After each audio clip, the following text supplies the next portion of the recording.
Can I have your attention, please? I'll de-emphasize.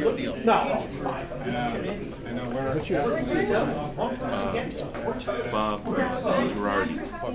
He's the Director of Finance. So, if I can have your attention, please. Al is going to be a few minutes late. He's over arm wrestling with the selectmen. So, we're ready to go anytime you are. I'm recording. Okay. We have a quorum. I'd like to call the meeting to order. And tonight we're honored with the presence of Dr. Ed Boquillan and his Director of Finance, Rob Girardi. So, Ed, Thank you, you got Charlie. the floor. Thank you, I appreciate it. I know you all got a copy of this presentation, but I wanted to go through it, and you should have also had a link to the budget book that was on the web page there. We have a few extra copies if someone... Yeah, I can grab a copy. You have it. Thank you. Yeah. So this is it's been an exciting year, the first year in the new building. We've had, I'll tell you about what we've been having, but, oops. Scroll wheel. Scroll wheel, okay. So our bumper sticker this year, I'm just gonna go to the side a little bit here. So I don't know, is that okay? Yeah. Managing our success is our bumper sticker, and you'll hear why. You know, as many of you know, we've had a lot of goals and challenges over the last 12 years and a lot of expectations. One of them was a new regional agreement, which Arlington and Charlie and many of you here were, you know, a substantial influence and supporter and are part of our success of getting that done. And Al as well. The state also approved a capital fee for non-district towns. The new building, we got into the building a year ahead of schedule, and it is still on budget. We've had increased enrollment from member towns, so much so that this fall it's pretty likely there will be no out-of-district freshmen, no room for out-of-district freshmen. We will have exceeded the design capacity of 628 next fall. Currently we're at 602 students. There is a waiting list for member and non-member students right now. You can see the enrollment from the dark blue that's just from the member towns.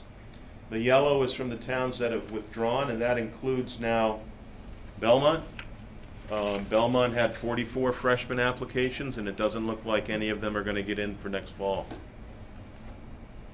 Our budget, excluding the debt service, is about $21 million. That is a larger increase than we've normally had. It's about a 6.5% increase, really to accommodate the student growth and also the continued growth of 3 new programs, and I'll talk about that. The debt service is up about 47% over last year. We did our third round of borrowing this past year, so we have borrowed about 93% of the money, the total $144 million. We borrow the whole thing. The state has been reimbursing us the $44 million, but the $100 million, we have about $3 or $4 million left to borrow, and that won't happen until we get towards the closeout of the MSBA project. So our major increases this year, technology, we have a district one-to-one program where students get their own laptop, and with this past year we had 190 freshmen. Next year we're only going to accept or enroll 180 freshmen.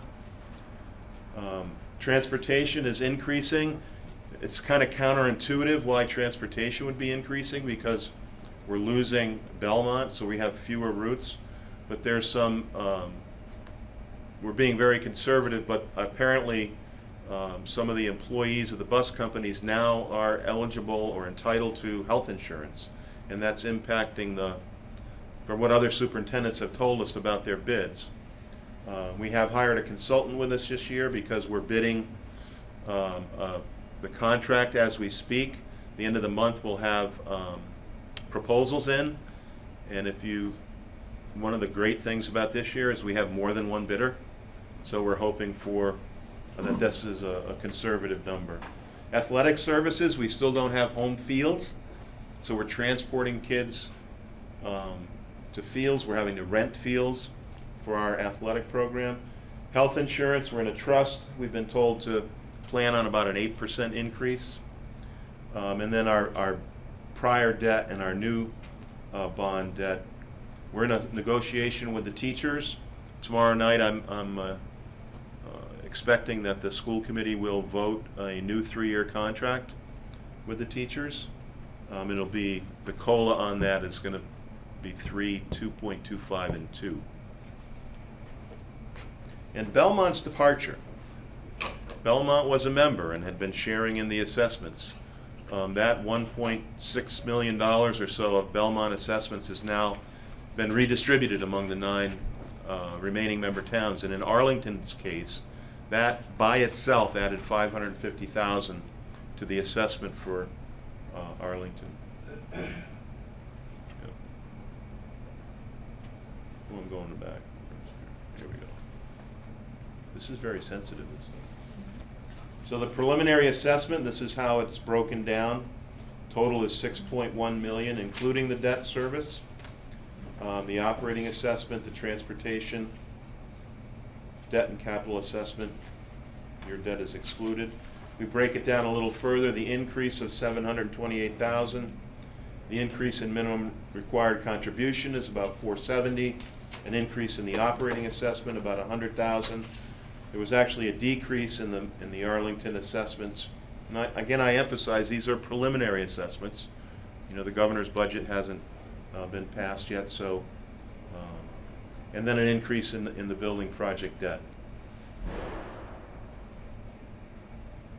So full enrollment seems to be here. There's a new normal. You know, previously we were spending a lot of time and effort on increasing member enrollment. We've always been able to provide access to all the programs to all the kids who wanted them. That seems to be changing. We were criticized by some towns, not all, but for having too many non-member students. It looks like we're going to have no non-members. Traditionally, 30 to 40% of our total enrollment was from out of the district. Some years it was over 50% back in the 90s. So we're anticipating that in 3 or 4 years we will have no out-of-district students at Minuteman. They'll all be from our 9-member towns. And the capital fee, which we collected this year, and you'll see how we're applying it to lower assessments, may be gone. This is one of the things we were asked to do for next year was to actually project the enrollment. Very simple math, and it's going to be updated probably prior to town meeting, but we're looking at about 658 students. In the green up there are the 9-member towns. And this past fall, which is where it says FY20, that's the actual number of students on October 1, 2019, and those are the numbers that we use to calculate the assessment.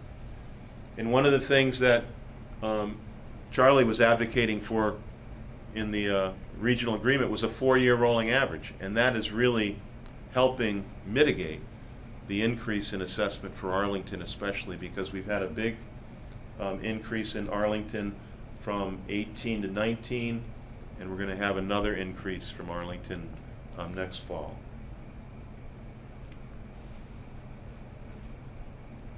So I haven't updated this today, but as of last week, there were 85 Arlington 8th grade applications. 85, almost 20% of the 8th grade class applied for Minuteman. In our first round of offering enrollment, which we did a few weeks ago, 70 were offered enrollment. As of last week, 59 committed, and 11 we're waiting to hear from them. So we're asking families to commit to being here in the fall. There are 25 applications still in process. What that means is we're awaiting school information, or we're awaiting some piece of the application.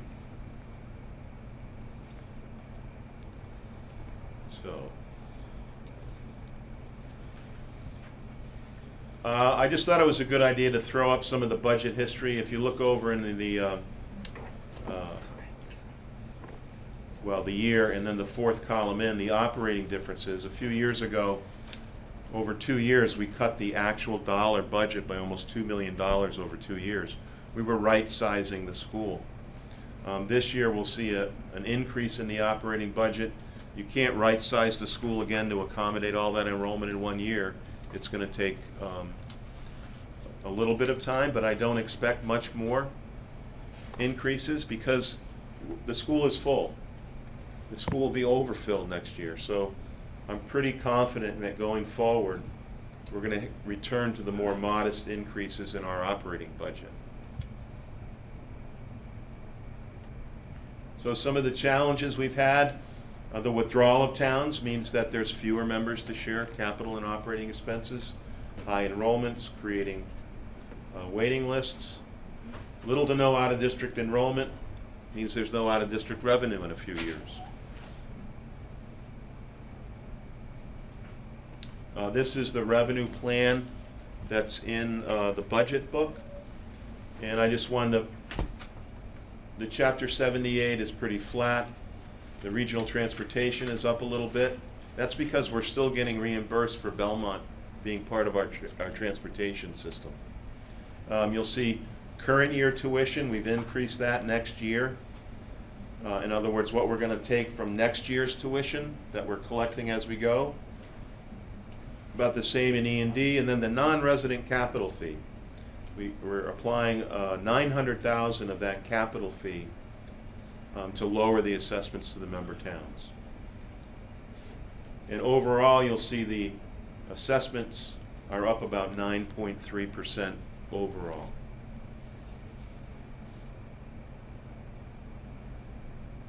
And that's the overview. Thank you, Ed. Questions? 10-minute overview.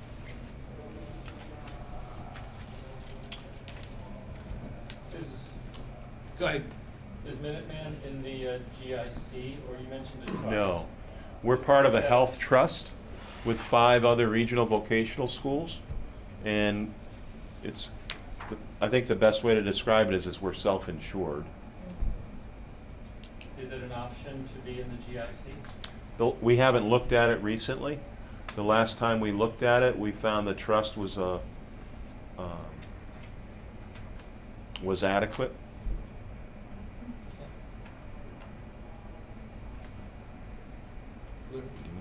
Yes, go ahead. So a few years ago, when we were sort of battling to get the school rebuilt and fix it, you made a comment, I forget where we were, it might have been Belmont.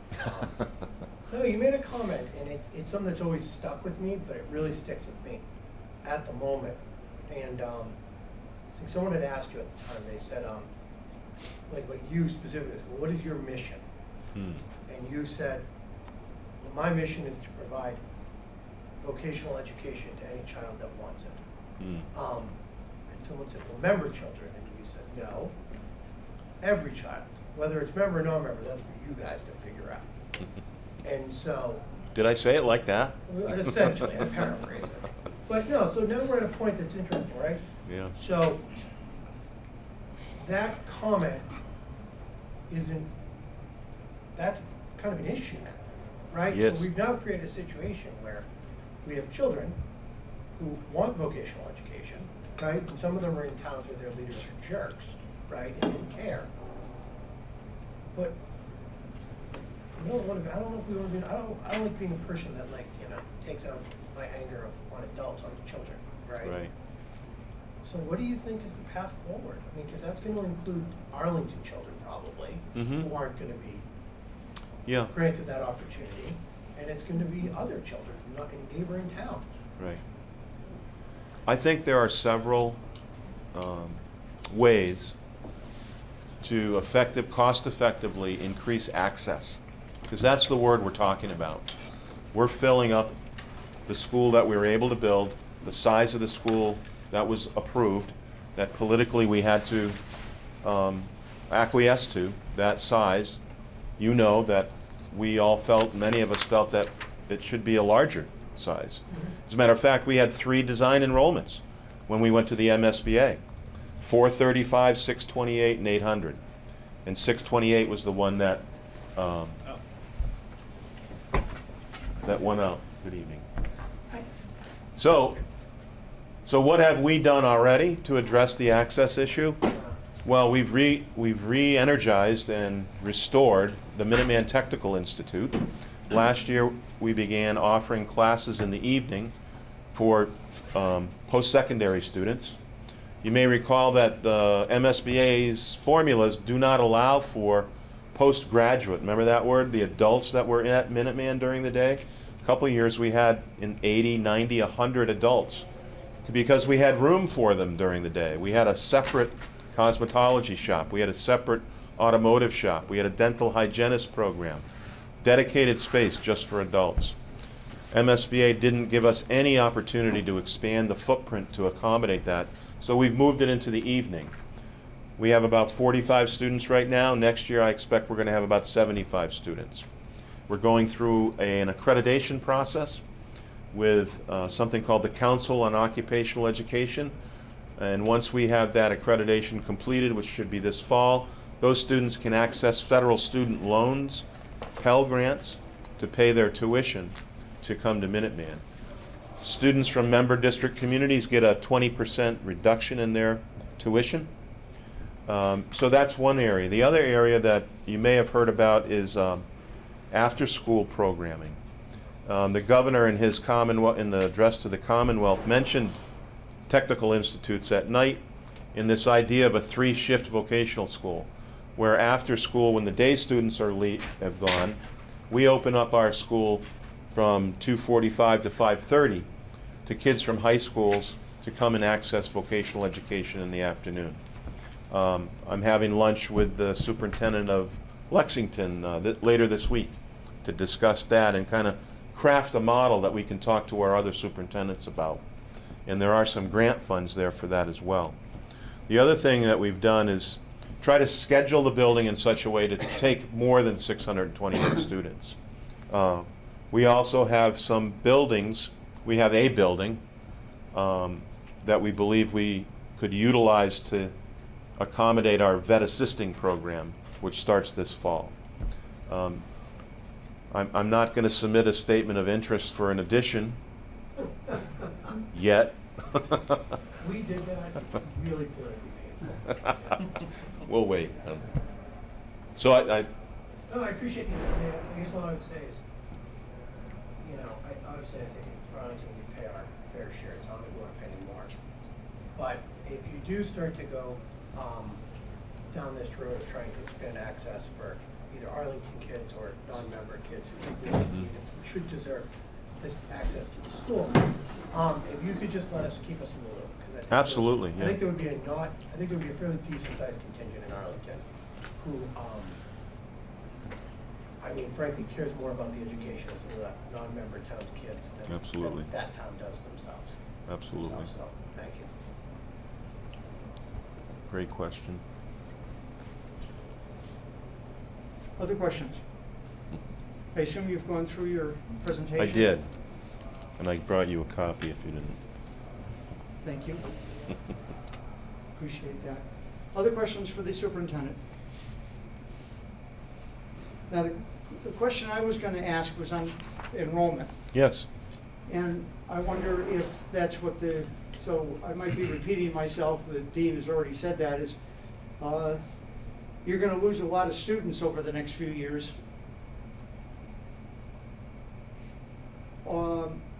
As the out-of-district and the non-member goes away. Are you really going to have enough member students of 9 towns to fill the school? It appears so. This year we had 240 applications, 8th grade applications, from the 9 remaining member towns for 180 spots. Additionally, we had almost 100 applications from out of district. The out of district applicants, we'll know in a few weeks, but it appears that none of them will be getting in. And when NESDEC, the New England School Development Council, just gave us our 8th grade projections. I think I may have sent you a copy of that. Yeah. And it's showing that the 8th grade population in our district is pretty flat to slightly increasing. Now, some towns it's going down, some it's going up, but in the Minuteman district, of the 9 remaining member towns, we have about the same population of 8th graders. So overall, this year, 9% of the 8th graders in the 9 member towns applied to come to Minuteman. And I think in projections we may have done previously, we figured between 7 and 8%, if that was the standard application rate every year, it would fill a school of 628. What's the status of Belmont, if that question has already been asked? Belmont is a member until June 30th, and then they are no longer a member. Okay, so they're not taking any actions to stay in? The one attempt they had to rescind their vote to leave failed at the special town meeting they had this spring. Okay. They had 44 8th graders apply. Okay, are there any additional questions for the superintendent? Charlie? What's the debt rate you've got on the bonds that you sold? The most recent one was 2.5. 2.5% in the most recent borrowing. I believe the others were, we had budgeted 3.75, and both of them were, one was about that, and the other one was a little less than 3.5, I believe. Exactly, 3.46, I think.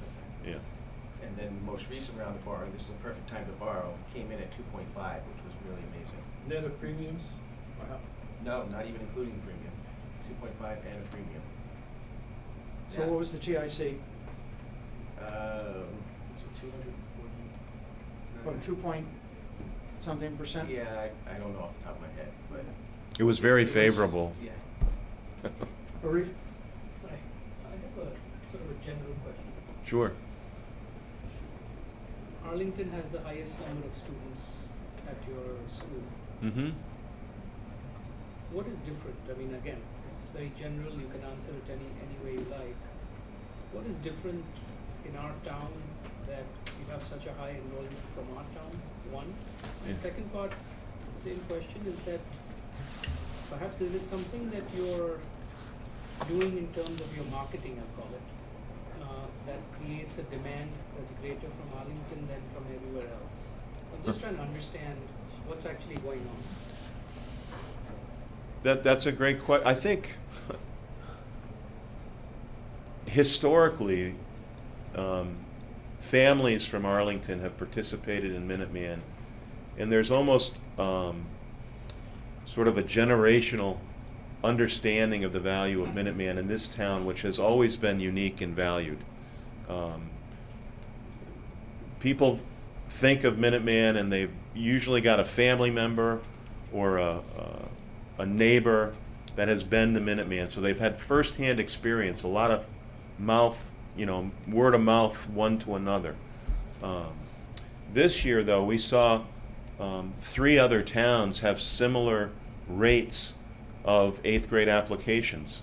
Arlington was almost 20% this year. Stowe was 20%. Lancaster was 20%, and Acton was over 20%. So we're seeing, and I think this spills into the answer to your second question about our recruitment. About 4 years ago, we really revamped the way that we share with families the Minuteman distinctive advantage. And we also have great access to the middle schools here in this district. We have Gold Star access at Odison. The principal invites us in, they make us feel welcome. The kids get an opportunity to hear my kids from Arlington talk to the Odison kids about their experience. And I think that was a very significant shift. When we train, we've got about 80 kids at Minuteman, we call them student ambassadors. And they're always there at the open houses, giving tours, greeting kids, and they go out to Odison with us and talk to the kids. And then we also, this past year, and I think it was significant, had parent liaisons who would work in the town to get us invited to the PTA meetings, to a, sometimes a local luncheon, where we could talk with families in a much more, sort of a low-key one-on-one basis. We have a big event coming up this month, I think next month, called Dinner with the Teacher, where we invite the families who've applied, and at this Dinner with the Teacher, they'll actually have been accepted. And they come and we have a big dinner with the teachers, and all the new kids are there. They meet each other. In May, we have another Saturday in May where the kids are getting some testing, pre-instructional testing, before we set their schedules. And the families come that day. We have a barbecue and sessions for the parents to hear different things about the school. We get them set up on their laptops with the online. So really what we talk about is that the kids who come to Minuteman and who leave Minuteman leave with a purpose. They know what they want to do. They're able to answer those two magic questions. What do I love to do, and what do I do well?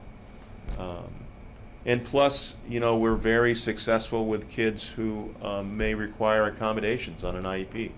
47% of our students are still on an IEP, but yet we're a National Blue Ribbon School last year. Only one of 3 vocational schools in the country to achieve that distinction. So we're very proud of what we're able to do, and sharing it with parents, and parents sharing it with other parents. That's the best way. Thank you, and thank you for sharing that, and congratulations. Thank you. Other questions? Shane? I was reading the newspaper a little bit before I came in today, and I know that it seems like there's some of your peers have had some criticism, I think, from the state about their application process, and there's some discussion about changing it to sort of a lottery-based system. So I'm just curious if you've heard anything more about what the state plans to do, or if there's been any conversations about what that process might look like in the future. Or? Yes, I've had a lot of conversations with. So this goes to the access issue, and in some regional vocational schools that have what they call an anchor city, they're comparing the demographic makeup of that vocational school with that one anchor city. And in many cases, or let me just back up a little bit, we all have an admissions policy right now. We're required to. And every school has the same 5 criteria. It's in 7th and 8th grade, they look at the applicant's GPA, attendance, discipline record. There's usually a written recommendation from an adult in the school, and then an interview. Minuteman has always treated all 5 criteria equally. The schools that are being scrutinized right now don't do that. In one case, one of them has an interview worth 50%. So my advice to my colleagues has been to look at those 5 criteria, equalize them, and then see how the demographics change. The department may not wait that long. My conversations with the Department of Ed has been, please don't apply a solution statewide when it's a regional problem. And those regional superintendents on the vocational side are totally open to changing their admissions policy. So I think we need to have some sensibility about going forward and see how it adjusts. The access that I described earlier about the after school in the evening programs, that could be a way to accommodate kids who aren't getting in. And I've been very involved in this access issue for about 6 years. For a time, Minuteman, access to Minuteman was being highly controlled as well. And I won't go into all that, but the Solved Collaborative, remember that? So Minuteman was fortunate, it may change, our demographic may change, but the fairness of this issue is not being described properly. You can't compare a regional vocational school with 12 or 13 different communities to one city in that particular region. And there are some regional agreements that have quotas in the regional agreement. So if you go to a lottery system, how is that lottery system going to be actually operationalized? Who's going to choose whose name goes into the hat? I think that's just a form of discrimination. You're putting it in a different place. Because many of the middle schools in some of those regions that are being examined right now They won't let them into the school to talk to all the kids about the opportunities. So the vocational school isn't getting to talk to all the kids. So how do you expect their demographic makeup to even be closely aligned with what the region is? And the other thing they don't say in that article, if you look at all those regional vocational schools, the percentage of special ed that are at the vocational school is significantly higher than the catchment area of the region. At Minuteman, it's 3 or 4 times, at 47%. So like any news, you have to look at all aspects of it. I won't use the news word, but. Okay, any other questions? George? Question about the after-school program, the 2:30 to 5, Yeah. whatever. Is your thought to, I would guess, that if there are in-district students who can't get in, they might be the first priority? They will be, yes. But assuming for the moment that they wouldn't fill such a program, is this where students from Belmont, Watertown, Waltham, some of the traditional users of Minuteman who aren't in the district would go? It makes And- sense to me. See what they want to pay. Is your sense that the tuition from those students would cover the costs, or have you not really thought No, about how it- that all would work? That's a great question. Back when this access issue came up and we were trying to brainstorm how to fund it, we looked at the Chapter 74 funding formula itself. And so the problem with the funding formula is, this October 1 data, we don't get those Chapter 70 funds for 2 years. But by the second year, in the analysis that I did, which was for 80 kids and 60 kids, no, 30 and 80, by the second year it was paying for itself just from the Chapter 70 reimbursement. And there's been some discussion with the Department of Ed, and they're actually piloting a couple programs like that now where they share the FTE. The FTE for a voc school, you get about $5,000 more back per kid than from a traditional K through 12 Chapter 78 per pupil reimbursement. So we'd have to have an MOU with Watertown or Waltham or Belmont that clearly describes how that FTE would be counted and shared and how the money would come back to the region, our region, so that it's not a burden on the 9 members. It should generate a little bit of revenue for the 9 members, actually. Thank you. Okay, Charlie? So I recall on your slide earlier, Ed, you said that your Chapter 70 assessment number was the same as last year. Mhm. Hasn't That's the what we've Chapter been told. 70 number gone up? Slightly. I don't know if you wanted to. So, the Chapter 70 number didn't go up. The tuition, the transportation went up significantly, which is why you saw transportation for your district go down. But the Chapter 78 went up slightly. And actually, we have to look at that because with Belmont leaving, that might be adjusted down a little bit as well. Yeah, the Department of Ed didn't catch up to the Belmont vote. Numbers. So we're expecting to have, those will be adjusted slightly.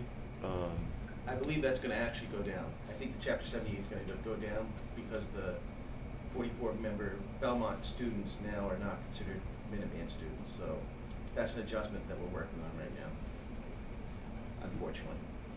Thank you. I'm assuming all those students will be able to continue and finish Yes. the program. Oh, It's just yes. new students. that- Yeah, the 44 number is confusing because that's how many we currently have, Yeah. but that's also how many applied. They doubled their enrollment and would have if they stayed in the. Yeah. Yeah. Okay, are there any other questions for Minuteman? John? I'm not sure I understood correctly, but I sort of inferred that in some instances in member towns, you did not have access to the students as well as you might have here in Arlington. Is that true, or do you? I would say in the past it may have been true in some particular towns, but for the last 2 cycles Yeah. of admissions, we've had gold star access. Good. We've had excellent access. That's great. That's not what some of my colleagues experience around the state. Okay, good, thank you. Other questions? Ed, thank you very much for coming. Thank We you, really Al. appreciate it. And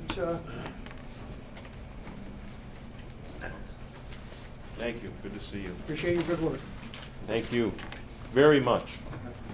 Thank you. Maybe we should have one of these meetings at school. We've got all this stuff too. You know. About dinner, about dinner time? Yeah, how's that? Come for dinner, then We we'll have a have a meeting.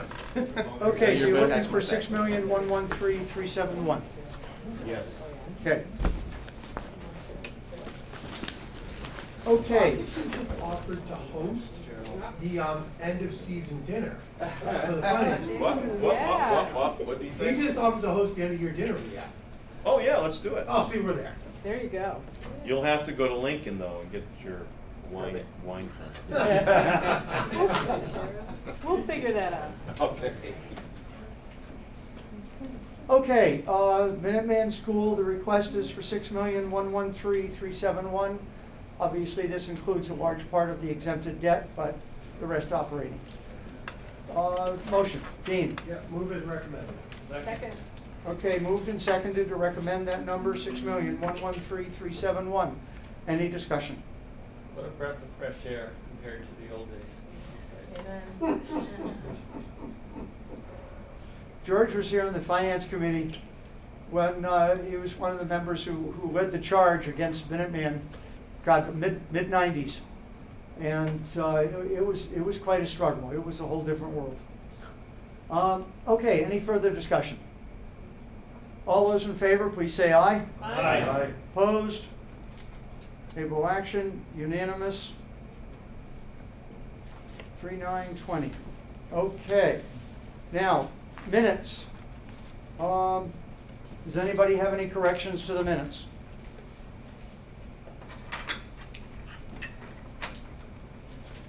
Okay, I have one minor comment. Peter? Yes. Under paragraph 2, way down the bottom, where you have voted general fund debt,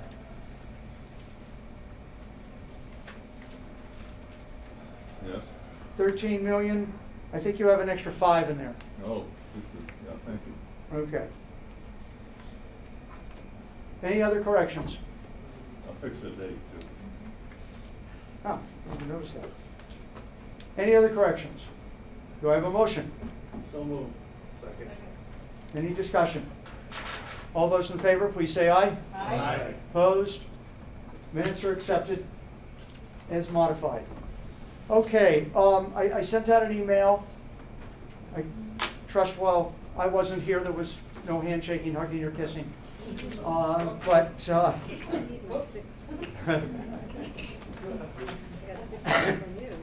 So, my plan is, since the coronavirus has now infiltrated Arlington big time, well, I don't know if it's big time, but it's here. So today, we're going to start on budgets, and we're just going to go right through from beginning to end. I've contacted virtually everybody who has budgets to present, so I've got them all set that way. And we'll continue to do that. Adam is going to come, the manager will come on Wednesday. We have the parking budget, the cable access budget, and the bikes, blue bikes.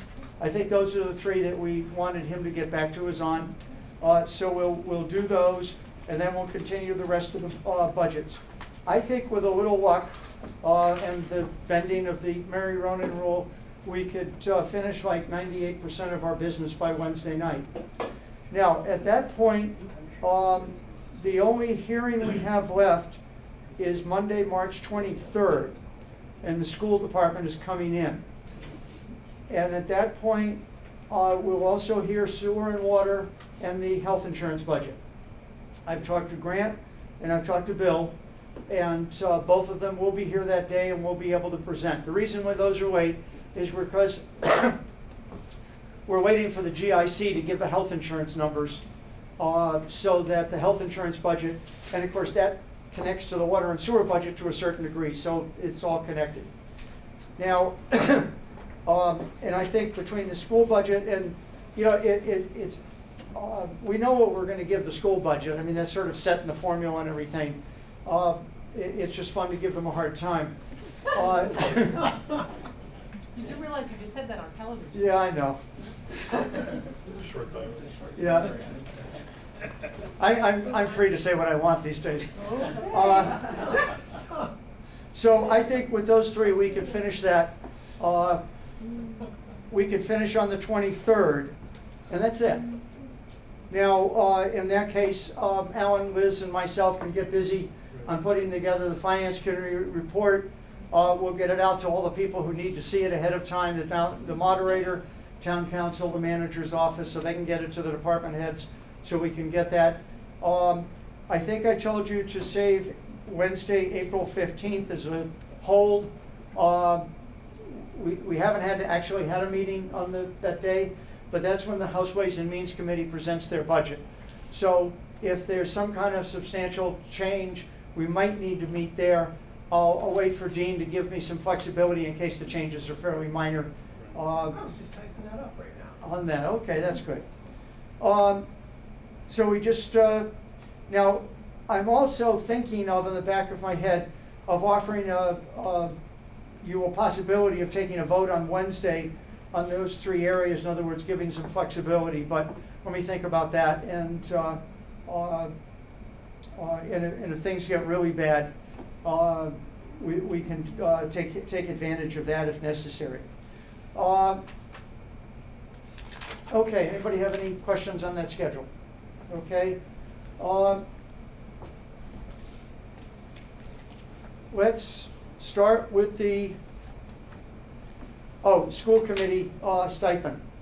I did talk to more conversations, just to give you an update, with town council. And we were talking about where to put the money for the school committee stipends. Because we were concerned that if it was in the school budget, that they could change it on their own. Well, it turns out they can't. According to the statute which provides for this, any changes in a school committee stipend that's voted under this act can only be changed by another vote of town meeting. So we could put it in the school budget if we want, but we could also, we were thinking of putting it under committees and commissions, so we could also do that there. Didn't we vote to do that? I don't think we took an actual vote, because remember, we tabled it because Annie was going to That's right. research on what the 12 towns are doing around us. It turns out if there is no one centralized place, so we're going to have to call 12 places. I volunteered to help Annie. If somebody has some spare time tomorrow who would like to do that. No, I'm not volunteering for that, but I talked to Krista about what she did and what she presented and the research that they did with the 12 communities, whatever. So. Did she collect the stipends from the 12-member towns? I don't think she did the 12 members, she did several members, and she. Do you have them? I have this that talks about what's going on in town. It talks about, she has towns that offer compensation to school committee members. Okay. So she has these and what they get. Could you share that with Annie and myself? Yeah, yep. If we can knock off a few towns, it's a few less phone calls to do tomorrow. So we'll take that up on Wednesday. And for now, could everybody take out their budgets? Mm-hmm.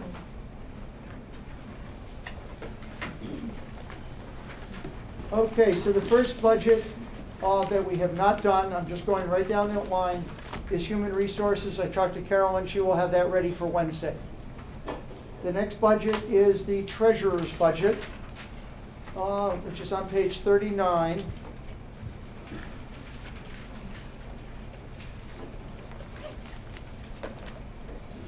Everybody see the TV blooper?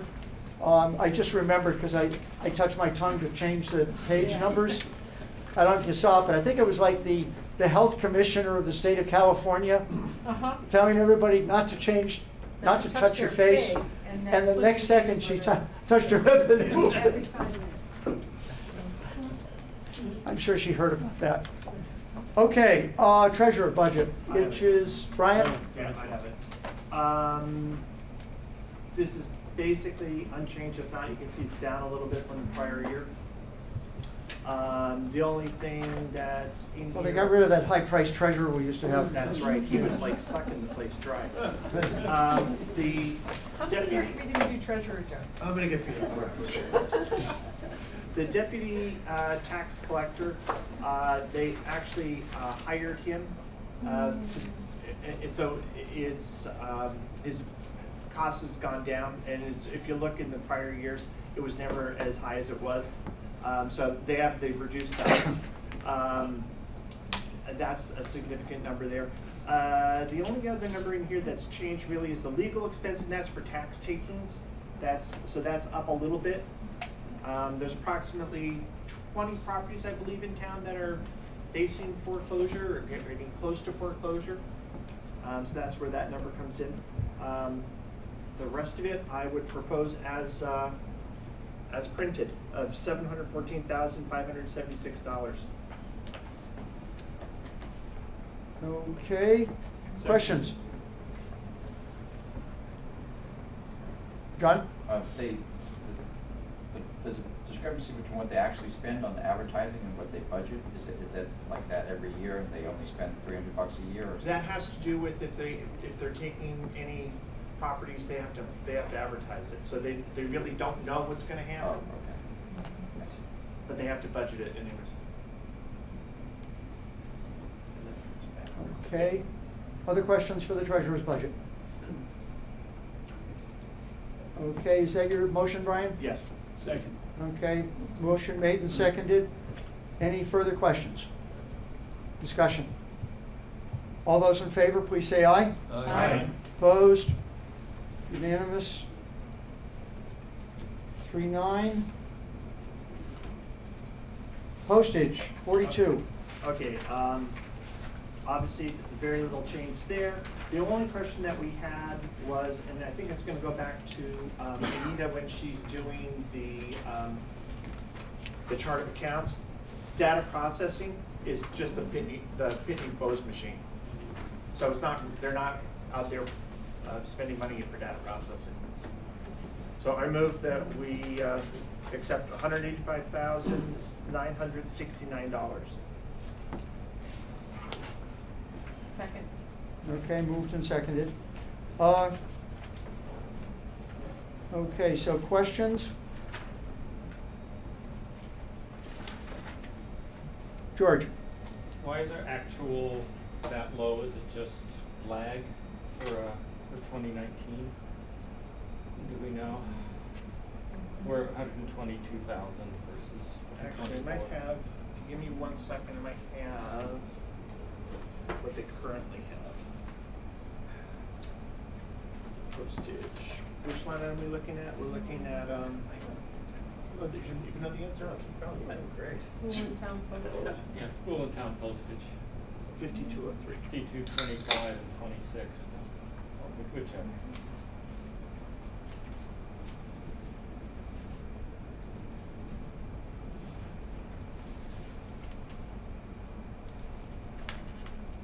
Postage 5203. They're at 20, as of February 24th, they've spent 2,600. Now, you know a better answer as to what's going on? Yeah, so, we are transitioning to a digital society where things don't, not as much stuff gets mailed out as gets mailed out before. And so, but at the same time, postage rates go up every year. And so, recognizing that the money goes back to the general fund, budget has become essentially flat, and the costs go down. Now, the reason it varies one year over another, like one year, like in 2018, it's much higher than in 2019, is Fred Fantini, who was deputy treasurer for many, many years, gave the treasurer's office this sage advice that on the last day, if you're really far under budget, just load up the postage machine. And that way you have enough on that if you had a little over the next year, you wouldn't have to spend it. And so it will vary within the years a little bit. That's generally why it happens. Well, if that's the case, then obviously the year after is light, which makes sense. Right, the year after is light, and the next year will go back up and things like that. Okay. Does this make sense? It seems like postage ought to be going down and the budget ought to reflect it. Not an issue we need to. Why do you think the postage is going down? Well, I would guess that things are more electronic. But they're required to mail out all the bills and everything else. Their actual mailings are not going down. The actual number of pieces of mail. Well, there's something to talk to our legislature about. Well, apparently, all the bills and are legally required to be mailed, even though people would like to receive them electronically. It's not an option. Right, that's what I'm saying. Yeah. It sounds like the state law needs to Yeah. change. It has, we actually accepted it, it was home rule legislation, it was enabling legislation, and we accepted it actually. Then, do we know when the implementation is? It's already implemented. Then why is postage not going down? It is. The rates go up, remember. So if you go online, we can't force, so the town can't force anybody to get their real estate tax bill electronically. Can't force you.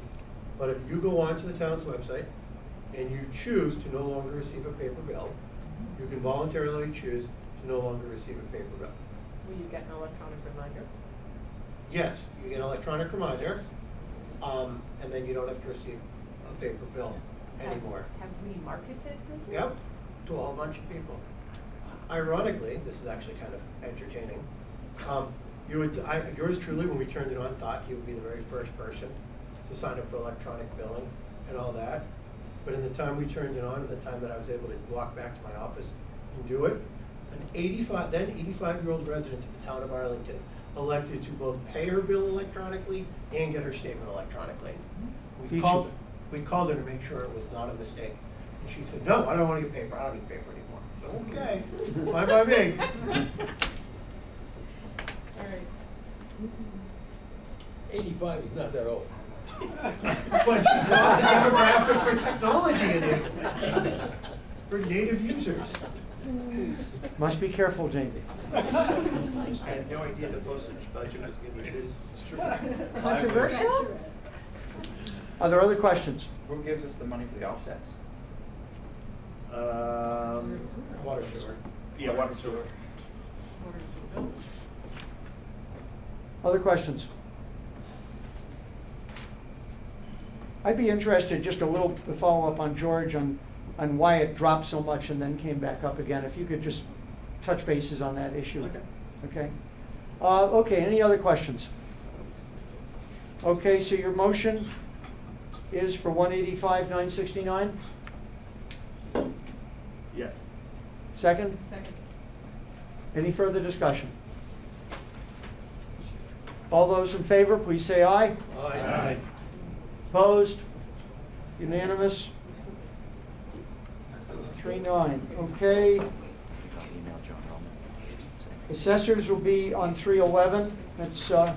That's Bill. Parking. 61. More good stuff.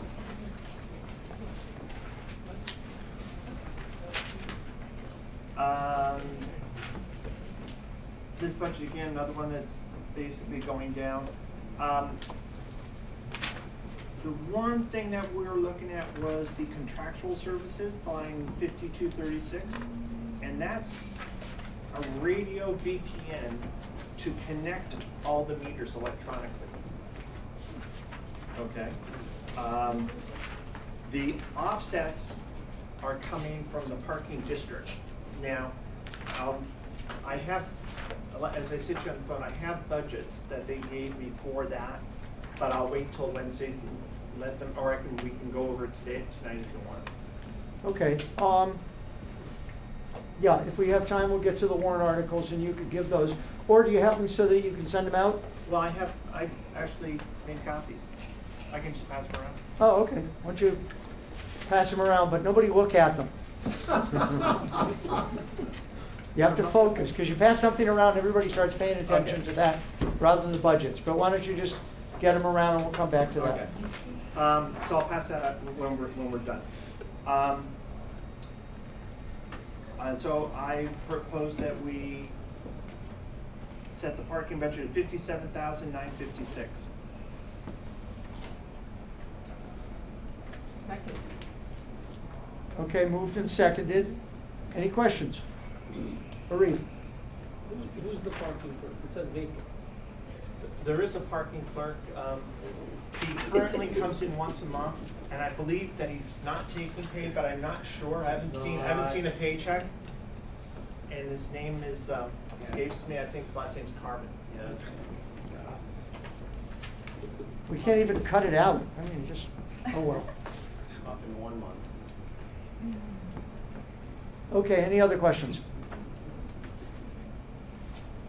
Okay, so the moved and seconded for $57,956 for the parking budget. And the offsets there, I assume, are the, from the parking district. Correct. And they agree with the budget that I have in my hand. Always a good thing.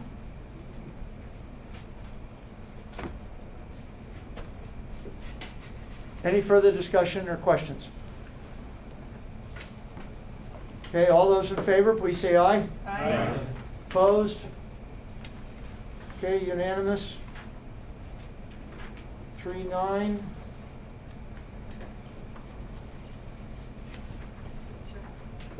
Facilities. 75.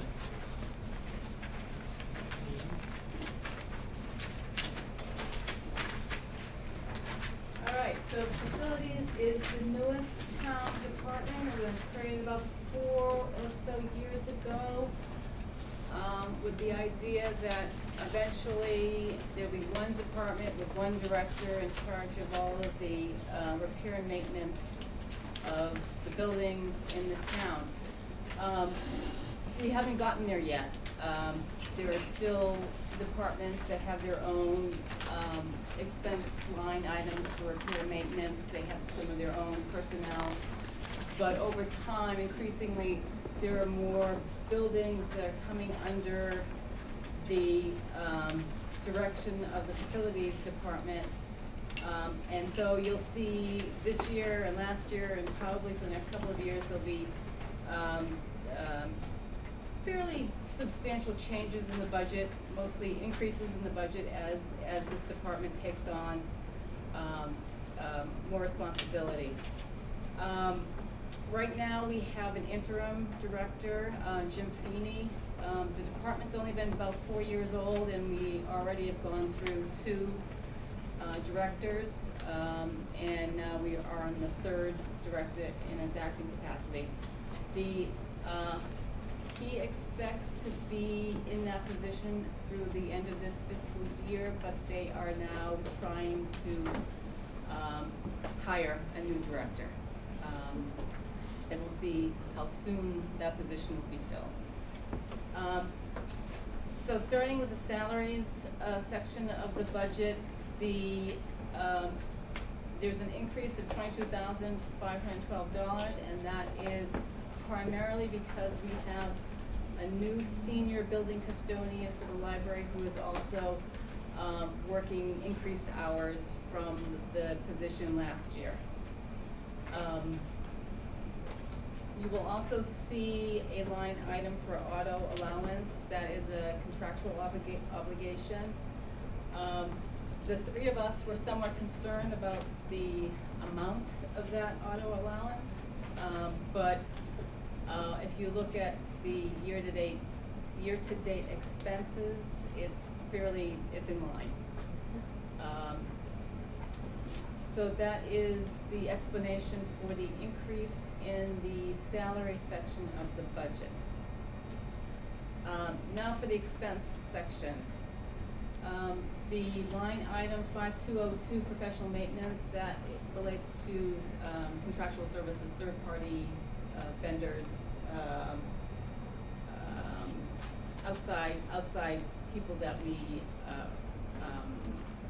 retain who are servicing for us, providing services for us. We have a couple of changes in the budget as printed, and that's the first change, 5202. Instead of asking for $140,000, the facilities department's budget for line item for that will be $150,000. I think it was last week, Jonathan was talking about the fire department budget.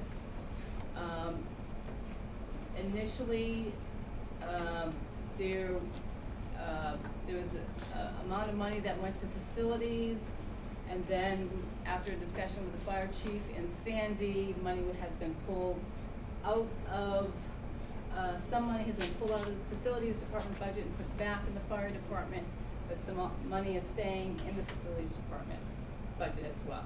So this $10,000 increase over what is printed is for preventative maintenance agreements for the fire department. So that's 5202. The next line items, electricity, natural gas, training and materials are level funded, and they are pretty much in line with historical numbers and year-to-date expenditures. Let's see, the next change in the budget as printed is 5262, repair and maintenance. That new amount is $100,044. It's been reduced by $17,000. Once more? $100,044.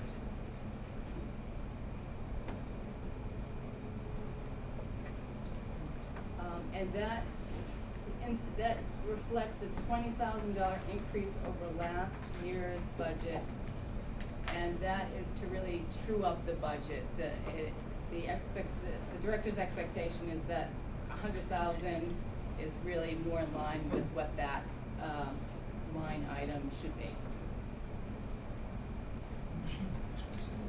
The next line item is green repairs.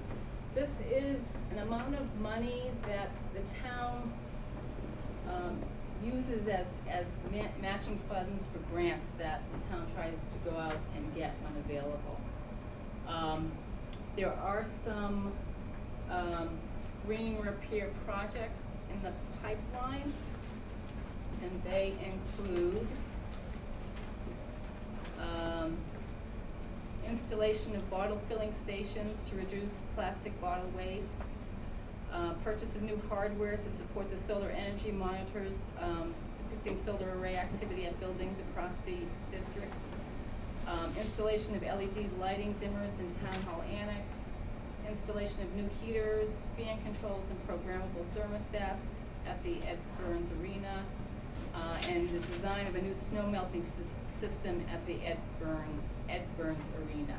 So those are some of the projects that they expect to be expending money on, or are spending money on. The last line item, professional services, that is money used as needed for any designs, drawings, or bid packages that are not already covered in the capital budget. So with the changes in the expenses, the new facilities expense line total is $425,044. That's 425,044.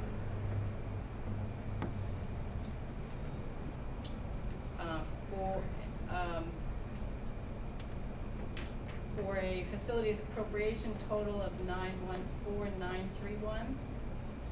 And then there's an offset, and that offset is from the school, and the offset is intended to pay for 1/2 of the director's salary and the administrative assistant's salary. So with that offset, the new facilities department total is 808,798.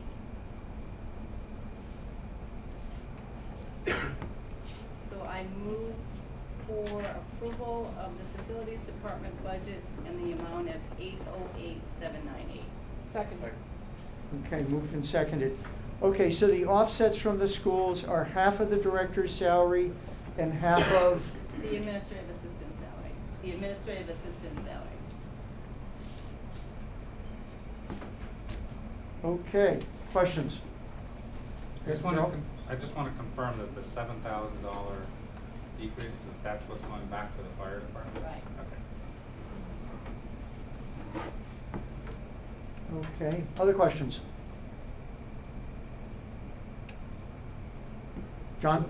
Where do you report the operational or electricity savings from things like green repairs? Do they do that in their annual report to town meeting? What's that? Well, like, LED lights that they're putting in, changing the snow melt at the rink. They've been doing things like this for a while. And where do we see the operational savings? Do they report that in their annual report to town meeting about that there was some return on investment for? I don't know that they do. No.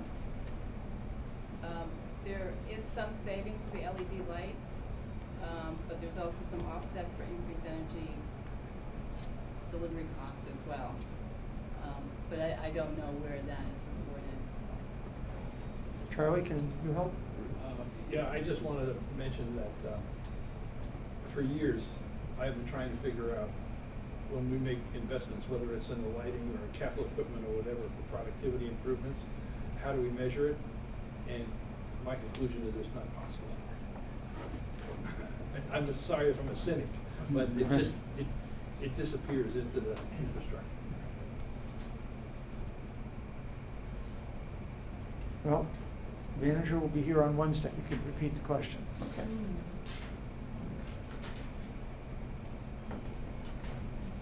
Okay. Other questions?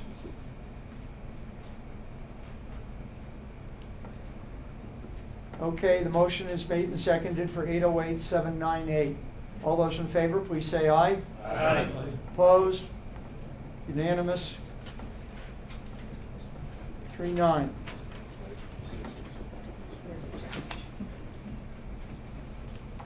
Okay. Facilities, Public Works will be finished on Wednesday.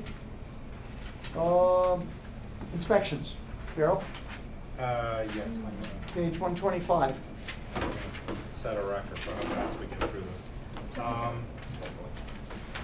So on the salary side, the only significant increase is because of steps. On the expense side, it's level funded. So I move that we approve the amount as printed, $534,248. Second.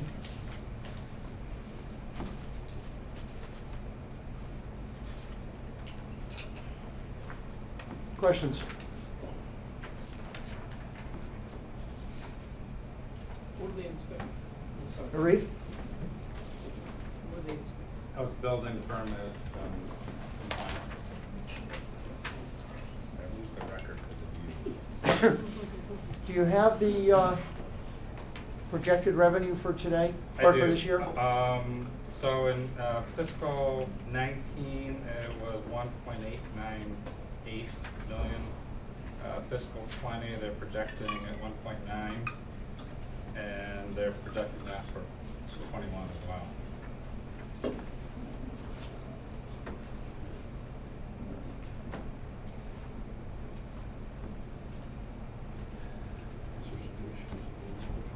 Okay. And that money, of course, all goes to the general fund. Right. Okay, other questions? Okay, motion's been made and seconded for $534,248. All those in favor, please say aye. Aye. Opposed? Unanimous? 29.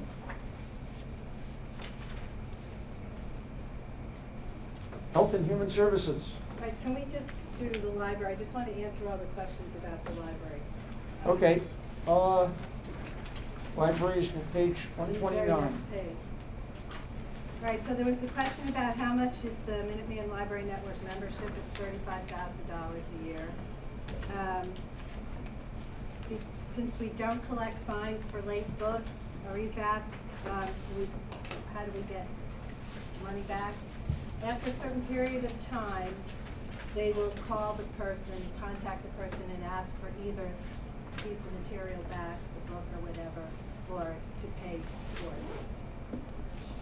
And the other question was about what are the offsets in the Fox Library, and those offsets are the revenue from the Little Fox. Oh, and then someone asked the question about, I think it was Christine,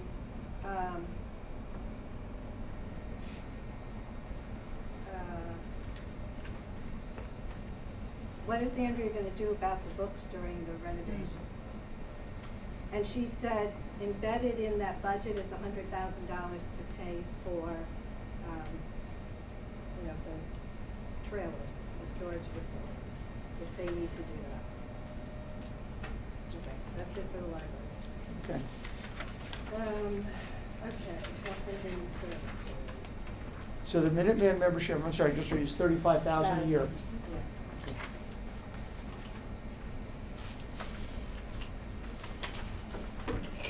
Okay.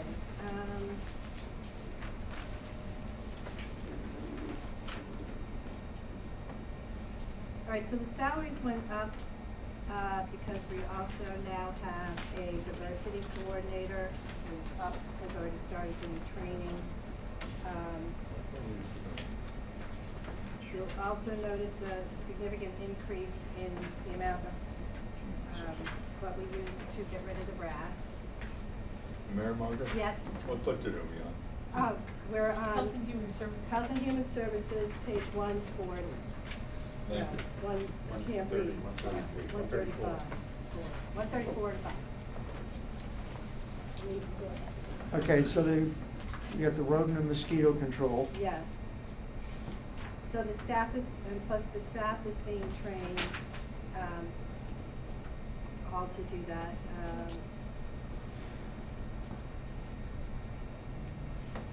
Let's see, what else is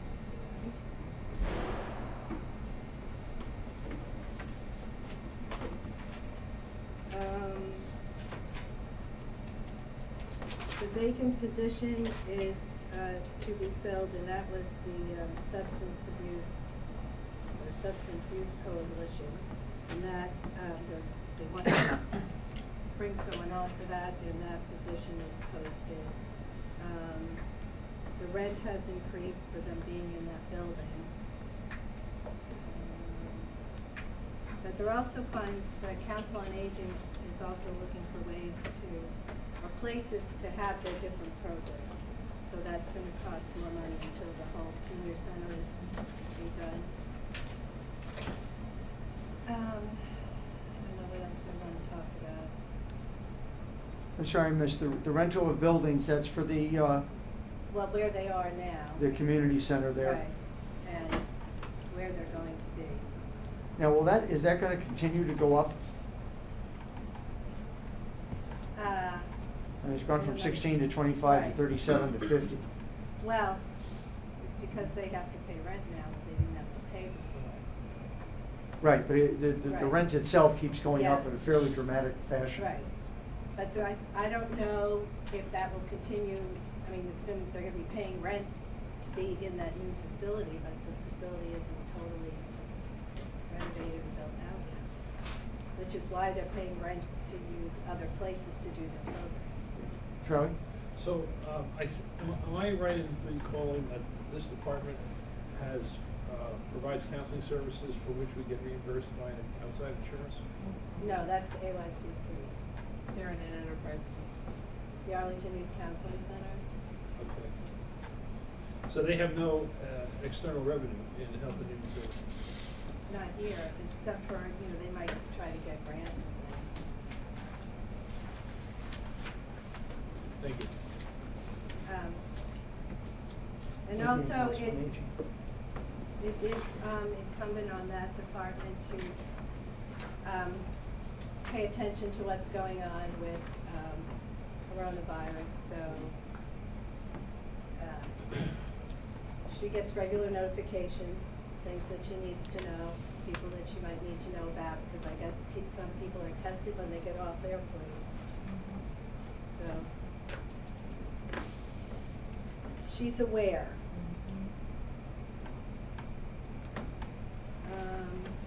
Anyway, other questions? John? I didn't quite get about the rental of the buildings. You said they're in that building. Is that the senior center? Yes, but they used to just be there, now they have to pay rent to be in there, it's But they pay rent to the town. not. They pay rent to the, The other thing that's. what's up the on- fund? The, What's the thing on the? Oh, the urban renewal fund. Urban Renewal Fund. The Maple Street Urban Renewal Fund. That's true, they own that owns the building. That building was renovated under an urban renewal grant. And up till a couple of years ago, on the several floors were rent-paying outside entities. I think there were state agencies in there, and they paid rent. So basically, everybody else got away for free. The Arts Council, Arlington Arts Yeah. Center. Arlington Arts moved in there to those top floors, but they don't pay rent to the degree that the other facilities did. So the Urban Renewal Fund has to stay solvent. And I think didn't you say it was going down? It's going down, it has about a few hundred, maybe $400,000 left. Yeah. It'll probably be at zero in 2 years. At that point, will it be able to just dissolve and this will just become a town building? I don't know, but at that point, the town budget has to make up the deficit. The Urban Renewal Fund, just like any enterprise fund, is backed up by the credit of the town. So that'll become a negative number that the town has to absorb somewhere. Okay. Maybe we could ask the manager when he comes in Wednesday more about that. Well, she did say the rent increase does go to the redevelopment. Yeah, which is responsible for the Urban Renewal Fund. But I guess I'm just wondering, at what point will that no longer be needed? Because is there debt being paid off by the fund? There's,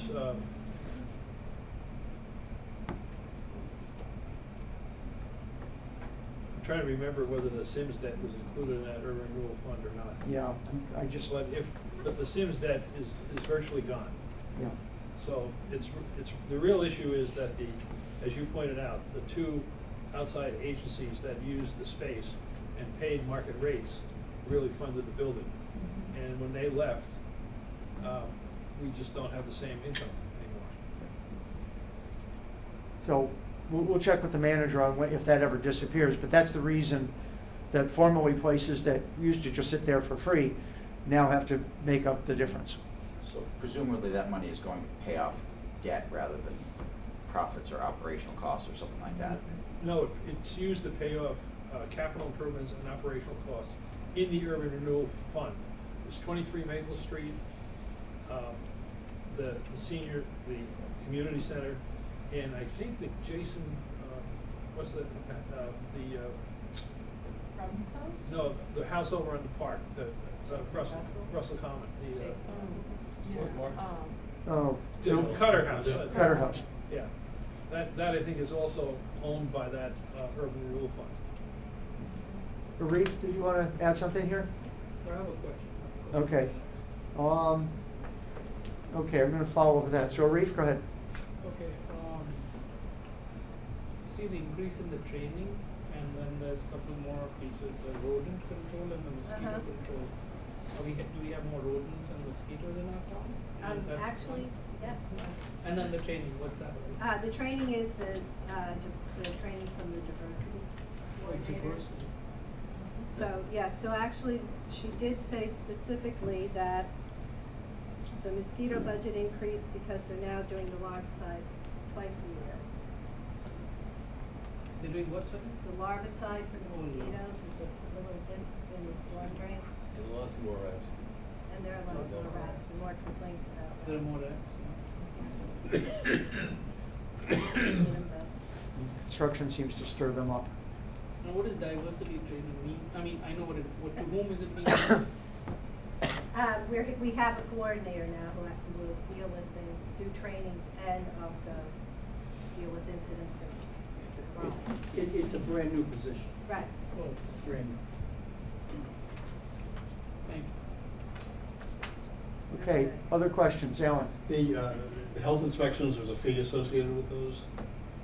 Is there a fee associated with Which those? health inspection? Health, like restaurant inspections and such. Oh, And- well, if. We were if talking about some- revenues. Yes. If they don't pass inspection, yes, they get fined. Okay, and that just goes into the general fund through local receipts? Mhm. Yeah, As far as I there was a know. question about revenues generated in this department. Mhm. Those sort of, they just flop into the general fund. Yeah, so they go to the different stores and make sure that people aren't selling cigarettes to minors. Do they do restaurant inspections? They do restaurant inspections, grocery store inspections. Okay, other questions? But she also told us there are 4 people in quarantine in the town with the coronavirus right now. Just so you know.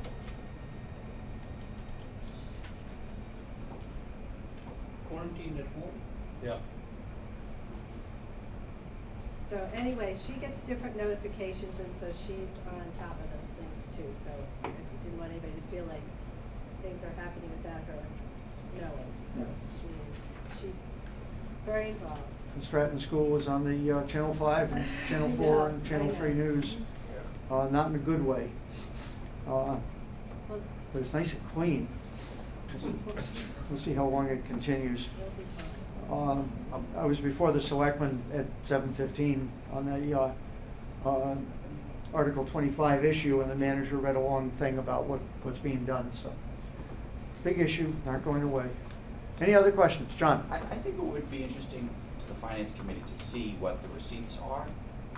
Because last year from all these different accounts, the chicken coop account, and when I looked with Sandy Pooler last year at all these accounts, there were dozens of them, and probably some of them were being miscategorized, and there were things that I think if we were to look at, we would know to be mistakes. For example, in some years, there was income from sidewalk cafes, and then next year, even though we had sidewalk cafes and we have a fee for sidewalk cafes, there was no receipt at all. And that may be because they forgot to ask the bill, or maybe they just categorized it differently. That, But- I think, is a Board of Selectmen issue, not whether they get licenses to have them. That doesn't. I think it's an annual fee. Right, So there may we'll- be the inspection, but not the license to have. Yeah, the license to have would be a selectman. But could you, just to follow up, could you Yes. check on how much receipts have been there for like the last year, projected for this year? But just that chart of accounts, they're like, because they've got all these little different categories, and if So something you want changes. receipts from inspections, is that what Yeah, you're asking for? yeah. But, by inspection. Okay. That is actually available in this budget. Like, I mean, I know what that amount is. Sandy Pooler had to do like 5 different reports from Eunice to give me this Well, thing last year. I'm sure Christine knows, so I will ask her. Okay. Other questions? Okay. Can't remember. Do I have a motion? So moved. Second. Okay, moved and seconded for Health and Human Services for $777,634. All those in favor, please say aye. Aye. Opposed? Unanimous? 3-9. All right, the next one is veterans, the next budget. So I just want to remind everyone that we are 75% reimbursed for working with the veterans, 100% reimbursed for their housing.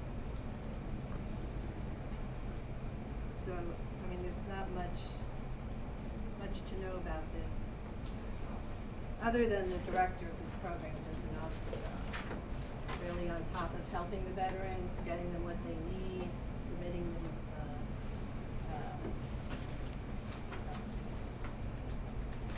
the requests for the reimbursements, whatever. I mean, it's not gonna come out, we just have to, what am I trying to say? So you send in money to be reimbursed, and then you get a check, but that check doesn't necessarily mean that particular thing you had reimbursed. It comes in different times, but ultimately, at the end of the day, that's what they're reimbursed.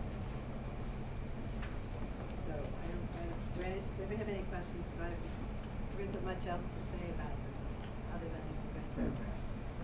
This used to be it would have its ups and downs, so, you know, for a while following the Vietnam War, and then gradually it would go down during the 80s, and then come back up with the first war, and then go down a little bit, and I think now it's almost constant, so. Well, and because in this state, that's, must be housed, so we have to find housing for them.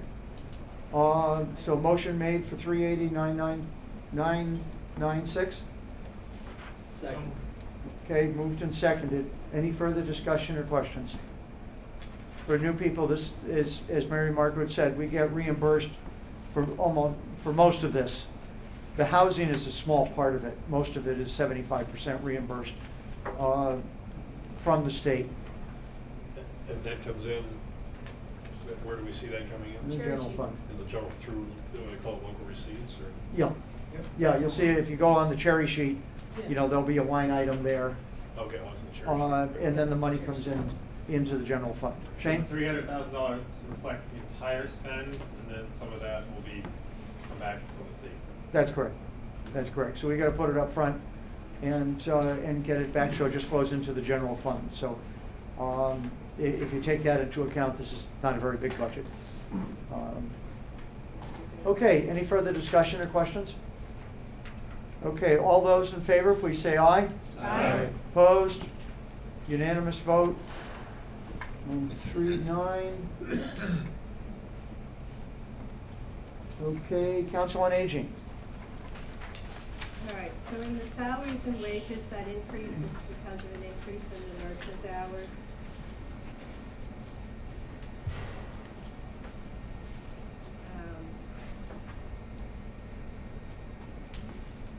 The increase in the rental of buildings has to do again with the space. For off-site rental and $12,500 for the planning department. Counts for that change. Also, office supplies have increased significantly.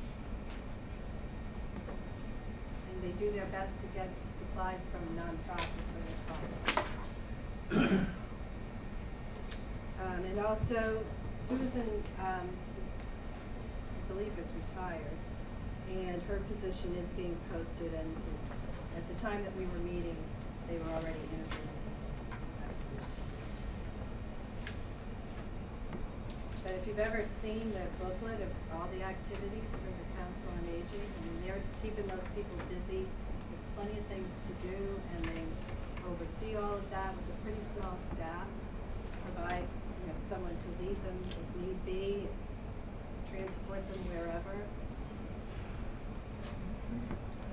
She does good. Are there any other questions about this? So is your motion 386,425? Charlie has a question. Okay. Who's managing the department if Susan retired? For now, Christine is until, but like I said, they were interviewing when we met with Christine, so I presume that she's going to have somebody there soon. So in the interim, Christine is doing that until she gets someone. Thank you. Alan? So the geriatric nurse position's going way up, I guess that's because of more hours, is there any discussion about that? I didn't specifically ask her that, no, but I was just wondering, is there a particular reason why it's going up so much? I was going to say it's probably no longer partially funded by the state. Oh, okay, well, that would explain it. So it'd be the same hours, but no longer being reimbursed. Right, that's what I think, but I'm going to have to ask her. Yeah, could you follow up, because we do get grants on I think 2 positions here. Right. Do you have last year's report? One used to be the social worker.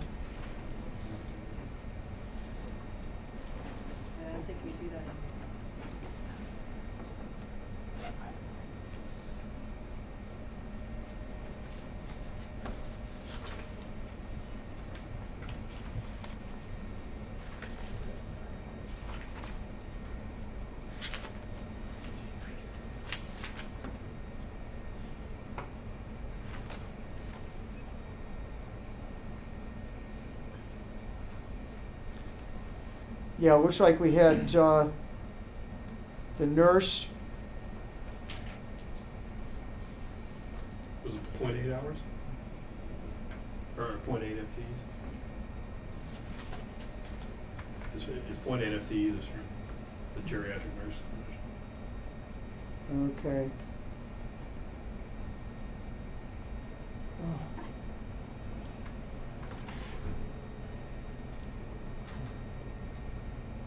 So they're partially funded by state and other grants, so we must have lost some of the grants. Could you check on that, please?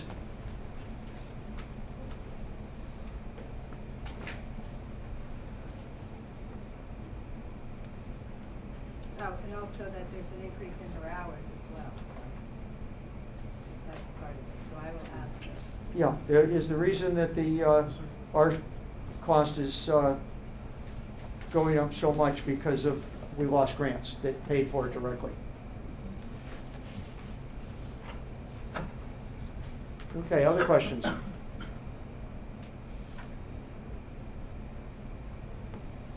Okay, so your motion is 386, 425? Was that seconded? Second. Any further questions? Okay, all those in favor, we'll get the information back, on Wednesday. All those in favor, please say aye. Aye. Opposed?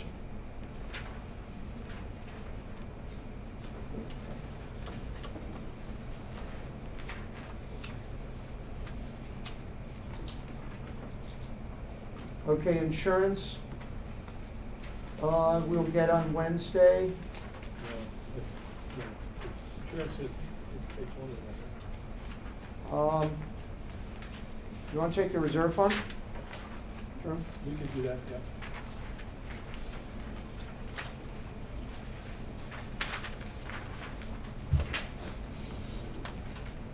Now, the manager had the number of 1726724. Traditionally, we spend 1% on the reserve fund. So, Is that about 1%, never made the calculation.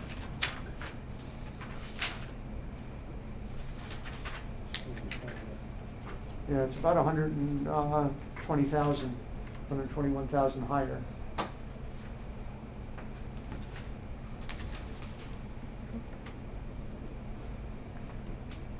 Oh, maybe Bill was going to check on that. Yeah, why don't we just hold it off? until- Okay.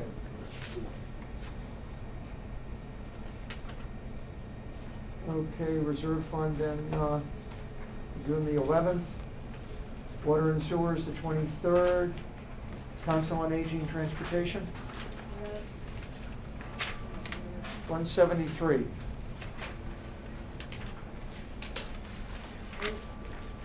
Next time I'll come back to rep and rate, because there were some things we still had to explain, but we'll start with this.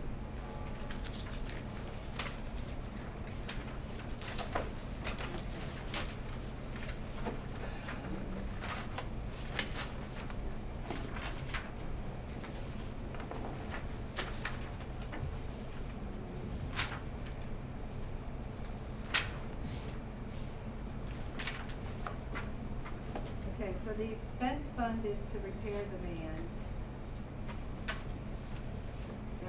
This budget's actually bouncing everything. The taxi expense is from what the town subsidizes when seniors get the cab, the dial-a-ride taxi.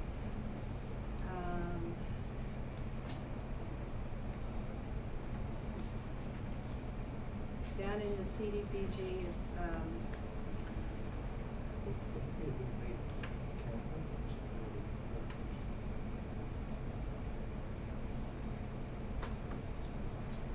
right, the CDBG subsidizes the cabs and the other rides as well.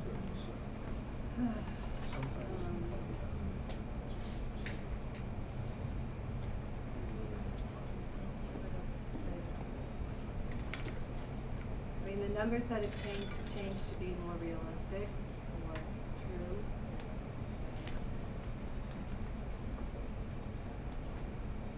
The, down at the bottom, 4972, the transfer from retained earnings is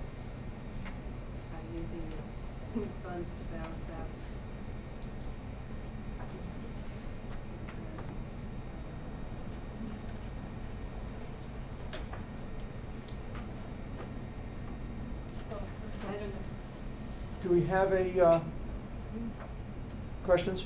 Yeah, I have a Danny? question. So transfer from general fund. So in the actuals, that's a very small number. Is that because we budget it, but we don't spend it if they don't need it? Or is that because this is new, us subsidizing? Is this new, us subsidizing from the general fund? No, it's not. Okay, but in the actual columns, we don't seem to have actually spent the money. Do you see what I'm saying? Actual for 2018 and actual for 2019, those are very small numbers. And then we budgeted $50,000 last year and we're budgeting it this year. So, how close to actual do we think those budget numbers are?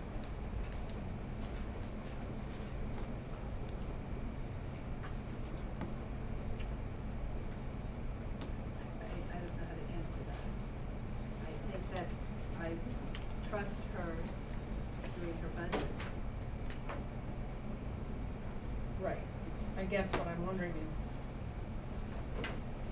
I can't tell from this what the budget was in 2018 or 2019 versus the actuals. Are you talking the transfer from the general fund? Transfer from general fund, yeah. I guess the other question is, how is that done? Is that a one big check at some point, or is it paying bills, or? Or is it not done if they don't need it, if their budget balances without it? I think they wrote a check for $680. Now, related to that. Brian? The salaries on the bottom, on the salary detail versus what's up above is, there's a significant difference on that. Would that be where that transfer is to plug the difference? I don't know.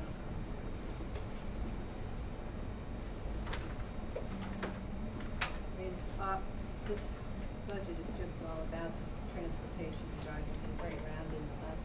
No, I understand, you have, on the wages of Right. 115 down below, it's 75.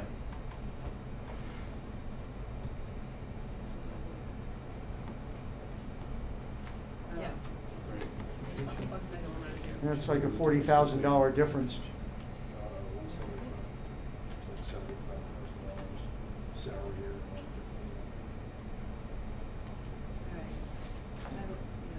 Let's wait and Yeah, I wonder if there's an error, because also auto, gas, and oil is in the personal services summary. We love our vehicles, but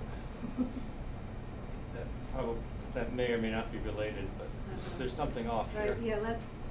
Yeah, let's postpone this Yeah. budget, because Yeah, it's too far. something's not right. Well, up above are the expenses, down below are the revenues, that I think. Yeah, but if you look at the personnel services total and the expense summary total, you'll see that he's right. There's $5,000 that have been added to the salaries and wages to make up that personnel services budget, looks like. If you look at it, yeah, personal services, And then if you go and you add up 120,953. training expense and taxi expense, it equals 19,000. There's like two lines in the summary of expenses. Yeah, it's the salaries and wages plus auto, gas, and Yeah, oil. which doesn't make sense. So somebody skipped the line or did Somebody, something. yeah. Somebody Okay, well, I can give you a hint. I'm looking at the spreadsheet. Yeah. And the number's actually 75,653 plus 40,000. Question is, what's that 40,000? Yeah, that is that question. What is that 40,000? It's not training. Right. Okay, so you need to find out why that's 40,000 difference. Find out, What the past, what the actual reserve fund transfers or general fund transfers have been for a Yeah. couple past years, for 18 and 19 probably. so what are those being used for? Do you have a fund balance for this account from 2019? Yes, 61,707. How much? 61? 61,707. 707? Yes. Okay, so that's your fund. 201, did you say? 61,707. 61,707. Is the fund balance there?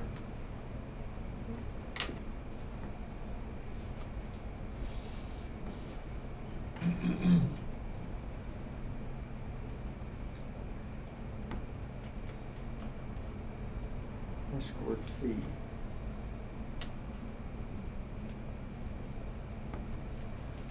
Okay, so, why don't we table this until Wednesday and, figure out how that holds together. Okay. Mr. Chairman. Yes, Charlie? I'd like to go back to the reserve fund. Oh, okay. I'd like to recommend, as printed, the $1,726,700. I'm sorry, Charlie, we can't hear. Sorry, I'd like to recommend as printed, the $1,726,724 as a reserve fund expenditure. What page? On page 152. 152. Second. So you calculate it out, it works? It meets my 1% criteria. It's a little bit above that, but that's. Close enough. Well, considering that we're probably gonna have additional expenses, unpredictable expenses next year, it's probably a reasonable thing to do. Okay, we upped, for new people, we upped the reserve, we've been up in the reserve fund for years, largely to make sure that we cover snow and ice without having to go into deficit. And that's worked out pretty well. So the recommendation is $1,726,724. Is there a second? Second. Okay. Does anybody have any questions on it? Brian? This year in particular, obviously with everything that's going on, and how we're not really adjusting any budgets for what's going on with the virus, should this be upped a little bit for only for 1 year, just to cover ourselves? I have no idea what the, what it could be, but I just see something going crazy. It's okay, Brian, it's never gonna snow again. Well, I'm not even thinking about the snow, I'm talking about everything else. I'm the one that wanted the snow budget at $2 million. Yeah. Well, yeah, I mean, we've got a substantial surplus in there. I mean, No, I think- normally I think it's, good. So I agree, I thought about what Brian was thinking, except I was gonna mention it later on in a different way, which is when we get to warrant articles next year, we could or should put in an article to reopen the 2021 budget, fix it if we needed to. So if we were spending over, we just do it at that point. You take it out of the bigger reserve fund. Yeah, we have to have a source. Once we set the tax rate, you have to have a source of money, and the only one available is free cash, which we're trying to avoid. Charlie? Yeah, for the new members, I'd just like to point out that if we don't spend to the 1.7 million, it goes back into free cash. I'm sorry, what? Goes back into free cash. Goes back into the general fund, General so. fund. We keep the And then gets recalculated out. Other observations or comments on what Brian said? Shane? Sorry, what's the reserve fund for? It's basically there for, it's not emergency, it's unforeseen, I'm trying to remember the exact wording in the law. Extraordinary or unforeseen circumstances. So, we budget the snow and ice for a certain level, and if it comes in higher than that, we can use a reserve fund. If in May, Health and Human Services says we're being overwhelmed, we need more money, that's what the reserve fund is there for. Sometimes you'll have a number of people retire in one small department and they just can't cover their retirement costs. There's several things where people walk out with a chunk of money, and that's what the reserve fund is used for. So it's all of those things. And if we don't spend it, just goes right back in, gets recalculated as free cash, and we have it available next year. Not an accumulating balance we appropriated every fiscal year. No, Yeah. we have different funds, so stabilization does that, but the reserve fund is for just this year, Yeah. to make sure we balance at the end. Thank you. Treasurer comes and says, "Oh my God, I miscalculated debt service. I need another $150,000." Oh. No treasurer would ever do that. Yeah, hopefully not, but, Well, not the current one. but- no, not the current one, but, anyway. John? This is a very unusual year. We have this coronavirus and, the economies all across the world seem to be having difficulties. I'm just wondering if we ought to increase the number substantially just for this year. Anticipating, the uncertainty. Okay, Charlie? Yeah, Alan just mentioned something that has been on my mind. I think the real risk here is not the reserve budget. The real risk is that the state's not going to collect all the capital gains taxes they've been counting on. And some of the incomes are going to, corporate income tax is going to go down. And, we may see, what is that, 903C cuts? The governor's, 9C. what is it called? 9C. 9C. Yeah, we're gonna see, we'll probably see that this summer, that it's gonna roll through, so. And next year's cherry sheet might get adjusted. Yeah, that's the risk. Yeah. I personally, see if you agree, Charlie, I personally think that, when we increased this up, we increased it substantially. I don't think there's many towns that have 1% of their budget.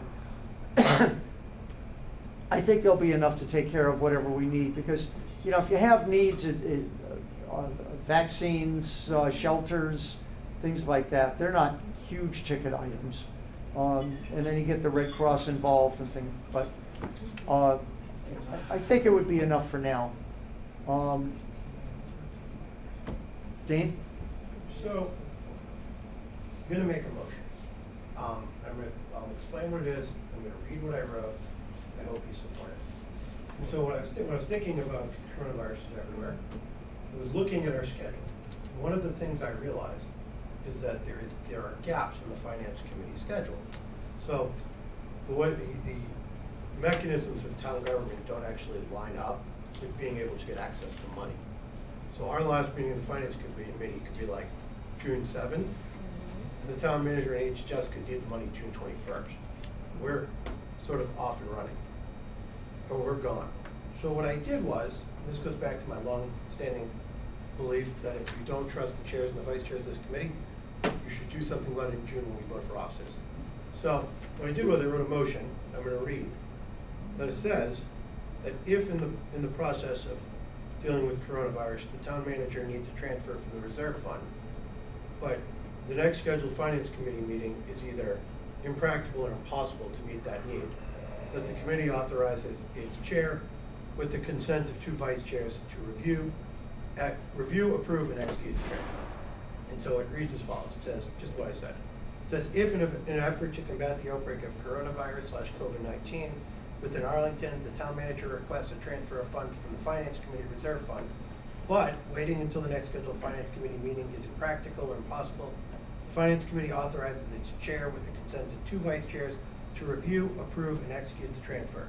This authorization shall expire on February 1, 2021.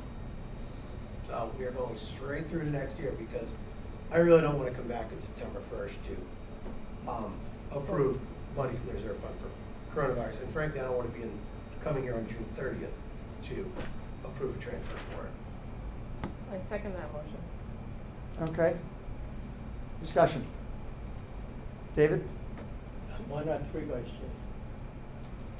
So my other motion always said 2, but I could do 3 friendly amendment.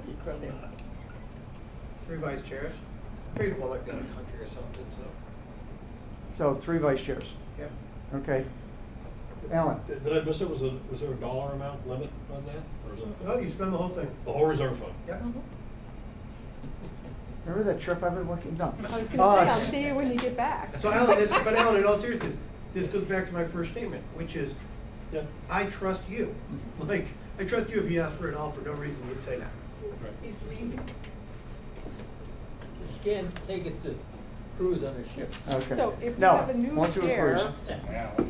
Okay, is there any further discussion on Dean's motion? I would George. like to ask Al what your status is going to be up until February next year. Because if you're not the chair, I'm not sure what your timing is. I just want to make sure we don't have a technicality that prevents this from actually happening. I don't know who's going to be the chair. Well, we could call a meeting. We call an emergency meeting. This just, I mean, we have right now about $1.5 million of money in the reserve fund. We just haven't used it. So we'll meet in about the second week in June for reserve fund transfer requests. So, you know, between now and then, we've got funds to cover anything that happens that the town manager can get in, spend, and encumber on that. So I wonder if that motion would be better in June. Because right now, until the end of June, we've got this covered. but we have a break, don't we? Like, we're gonna end on the 23rd, and town meeting's gonna start the last week of April, so we have almost a month where we don't meet. And to me, if we're gonna have a moment where we need it, that's gonna be the moment. Okay. We meet the town meeting. Well, we meet, yeah, town meetings. Right, but we don't meet from the last meeting here until the first. We go 4 weeks without a meeting. Yeah. And we might not be able to meet in those 3 or 4 Well, weeks. Right, it's when we'll all be quarantined. Yeah, no, you're. If we are quarantined, it's My these house is stupid directly idiots. across the street from the school. Charlie. Yeah, I would find it hard to think that between now and June, that the town manager could come up with an emergency amount of this magnitude that he couldn't predict and organize a request for the finance committee to meet. I mean, I just can't imagine that. We're talking about 12 weeks. And I don't think that, I mean, Casey Stengel said, you know, forecasting is hard, especially about the future. You know, we could limit that a little bit and maybe to have 2 motions. One is, you know, let's say the worst circumstance happens and literally we can't have meetings, or if I had meetings, I couldn't get a quorum. So if you made a motion between now to the end of June, that the chair, with the approval of the vice chair, could transfer, and let's put a number, 100,000. I can't imagine, like Charlie, that he could come up with a number in excess of that. And then at the end of June, that the motion fades. Is that? Or put something into the effect that if you can't get a quorum within 48 hours, or put, you know, then if that's really what this is about.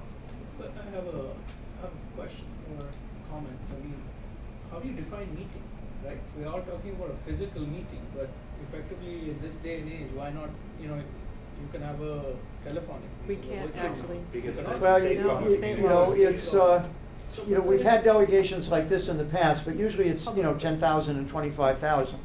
Public meeting. What the needs will be for the, this coronavirus within the town of Arlington, I haven't a clue. But things have been popping fairly fast. But if I see, maybe you could have a need in case we just can't get a quorum to meet, and we can't do a transfer. If the finance committee delegated to the chair and the vice chair through June 30th with a number, you know, 100,000, I sort of pulled out of the air, with a cap like that. Dean? Motion withdrawn. New motion. If, in an effort to combat the outbreak of coronavirus/COVID-19 within Arlington, the town manager requests a transfer from the finance committee of up to $100,000, but waiting till the next scheduled finance committee meeting is impractical and impossible. Finance committee authorizes its chair with the consent of 1, 2, I'd say 2 out of the 3. 2 vice chairs to approve, review, approve, and execute transfer. This authorization shall expire June 30th, 2020. For a second. Somehow that's a one-time authorization? I mean, you can't do it 3 days in a row? A total of. Total of. Total of 100,000. Is there precedent for this? Have we done this? Yeah, we've been doing it for 30 years, I think. Yeah. But it usually is, Well, it's different. it's a different precedent. Usually, That's a different motion, I think, from these. it's usually if the manager needs X dollars right away for some kind of an emergency in the middle of August, and I don't even know if I have 11 people in town, then the chair, with the approval of the vice chair, can transfer a certain amount of money. So yeah, there is precedent for it. This is a little bit further than that, but it's still limited. Okay, so Dean, that's your motion? Yeah. Is there a second? I see. Okay, it's seconded. Discussion. All those in favor, please say aye. Aye. Aye. Opposed? Okay, Dean, could you send that to Peter? Okay. Okay, back to the Finance Committee Reserve Fund of $1,726,724. So moved. Second. Further discussion. All those in favor, please say aye. Aye. Opposed? Unanimous? 3-9. Reserve Fund. Okay, do you want to do AYCC? Sure. What page? 178.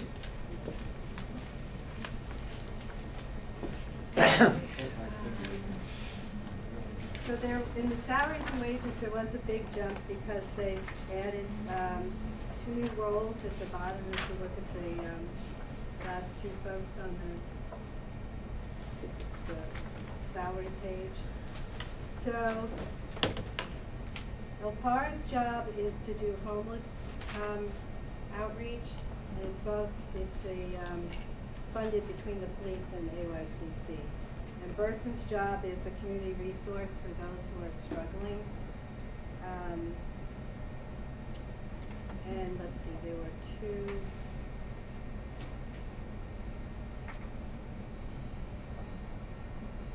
positions were added. They're both clinical, and Christine is looking for grant funding for these programs.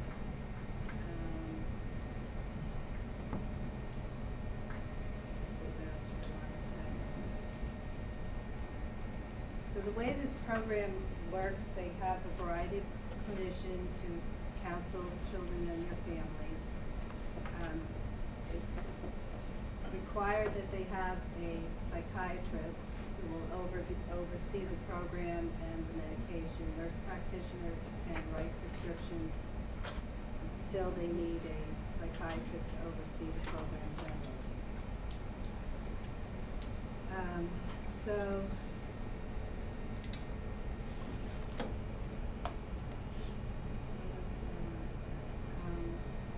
most of these clinicians are fee for service. So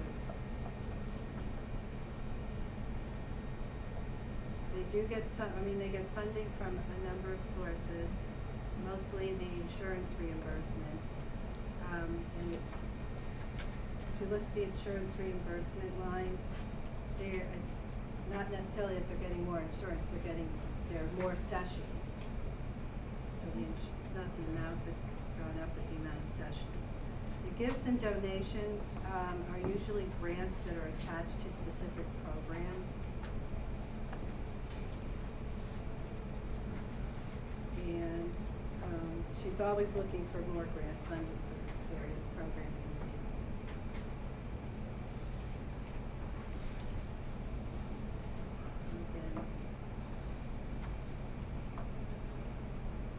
And the transfer from other funds is from the town.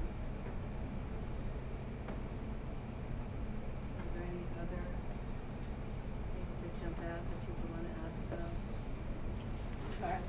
Charlie? What's the fund balance? What is it? I wrote it down. 53,212. So she was going to verify that again, but I didn't hear from her, so I will ask her that question as well.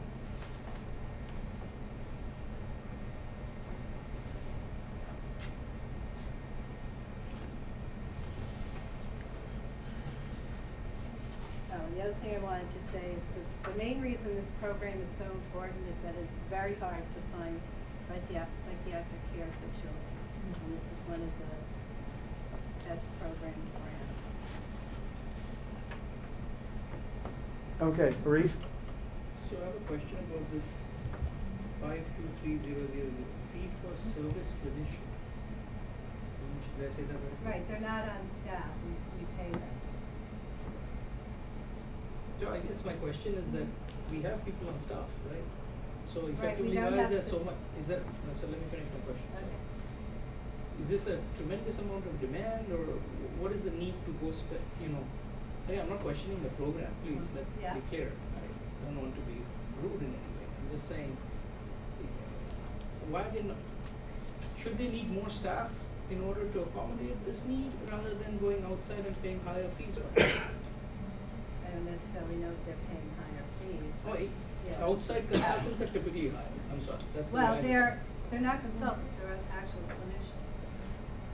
Okay, the outsiders, So- right, they're still heavy load than having in-house. Right. In my experience in the working world, but it might be different. Anyway, all I'm saying is that looking at that fee, which is Mhm. almost consistently there, 245, 217, 250, 250. Have you in your discussions uncovered anything about that in terms of increasing the staff as opposed to going outside? Well, I'm sure if we had them all on staff, then we'd have to pay health insurance and everything else. This way, we're just paying the fee for them to do the No, I understand that. Anyway. Charlie? I will, I'm sorry. Right. Come on, go ahead. So, I just want to make a couple comments. First of all, Arif, those fees are for specific types of clinicians. They're different people with different specialties Okay, got it. than children. So you couldn't have all of those people hired, they wouldn't necessarily be employed full-time. Secondly, this budget has, this is Christine? Yeah. Giorno. Mhm. So, about 10 years ago, this budget was a complete disaster. And the town manager at the time was about to pull the plug on the whole thing because it was just draining money like crazy from the town. And what she did, and this goes back to these specialists, is that she turned this around so that it's actually generating revenues from insurance companies and other, we call it, welfare providers that service these children in need. And so that the town hasn't transferred more than that 120,000 or so from the general fund to this budget for a long, long time. And that's because she's generating all this income from these other categories that you see down here. So to me, it's I don't want to call it a miracle, but it's pretty amazing. And that's what those $250,000 are for, among other things. Well, thank you. And just let me add, this is a service in this town is envied by other towns. And she is often asked about setting something up like this in other towns. That's great. Yeah. Excellent. Yeah, no, I know nothing about this. And as Charlie says, it used to bleed us year after year after year.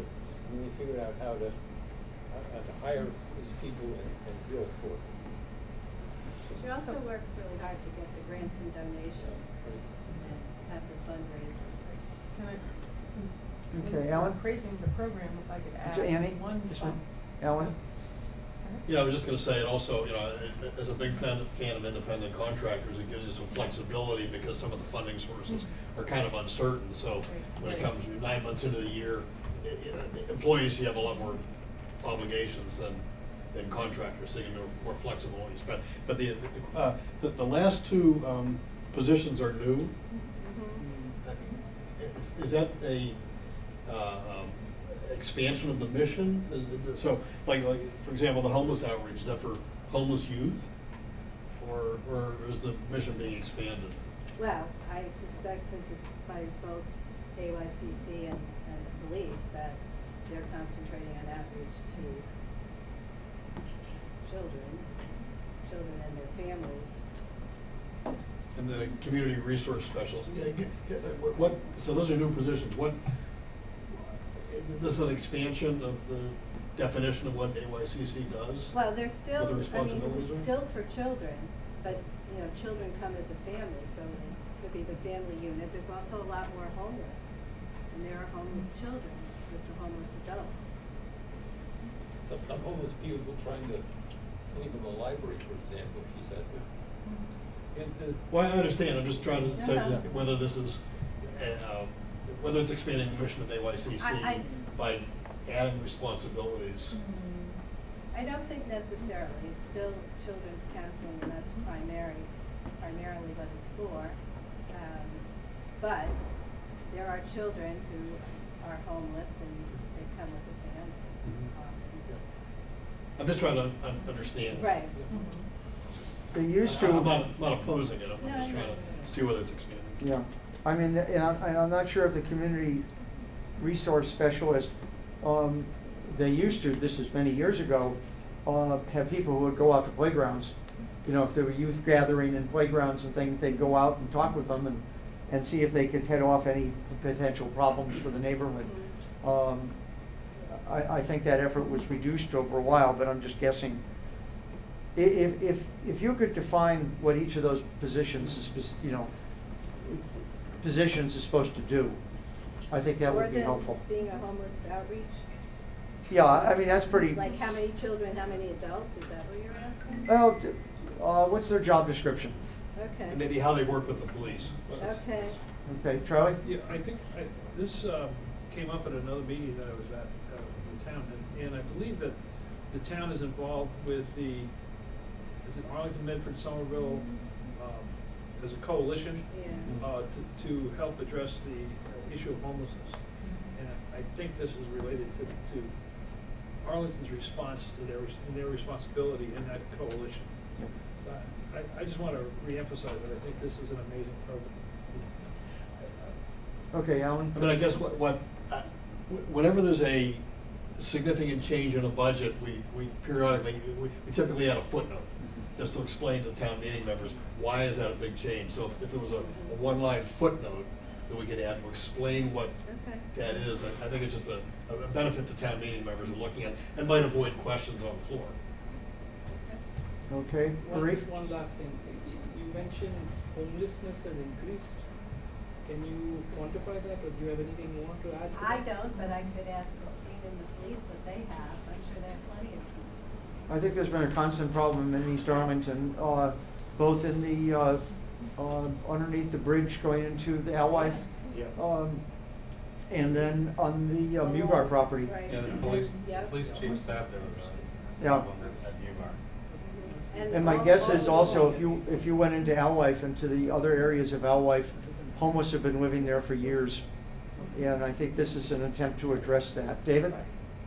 As someone that's spent 29 years in the Board of Youth Services, I can tell you that the Arlington Youth Consultation Center, the name has expanded beyond originally when it started in the 70s, to include not only the youth, but the youth's families. And usually when you're dealing with youth, you're also dealing with the family as a whole. And that in and of itself, they have to address certain concerns that come up. The clinicians, at one time, we had clinicians that worked for the town. They were town employees, but they really weren't full-time positions. More so, they were half-time positions, because they all had their own individual practices. At the time, this I believe turns out better than what they used to have. These folks that do it by contract.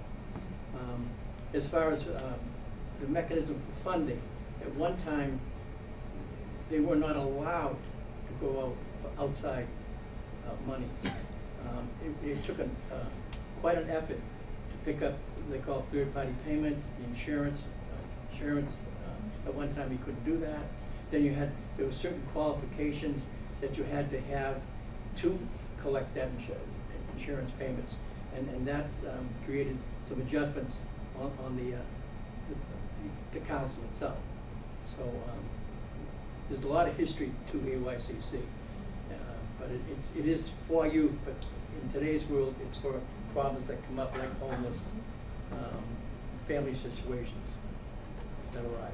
And that's why you see especially these two new positions that are more in today's place than, say, 30 years ago. I think she does a great job, and it's a great program. Yeah, and likewise, they also done, they do independent fundraising now that we couldn't do when we were, say, 25 Right. years ago. They also together do a lot of work to stop problems from progressing.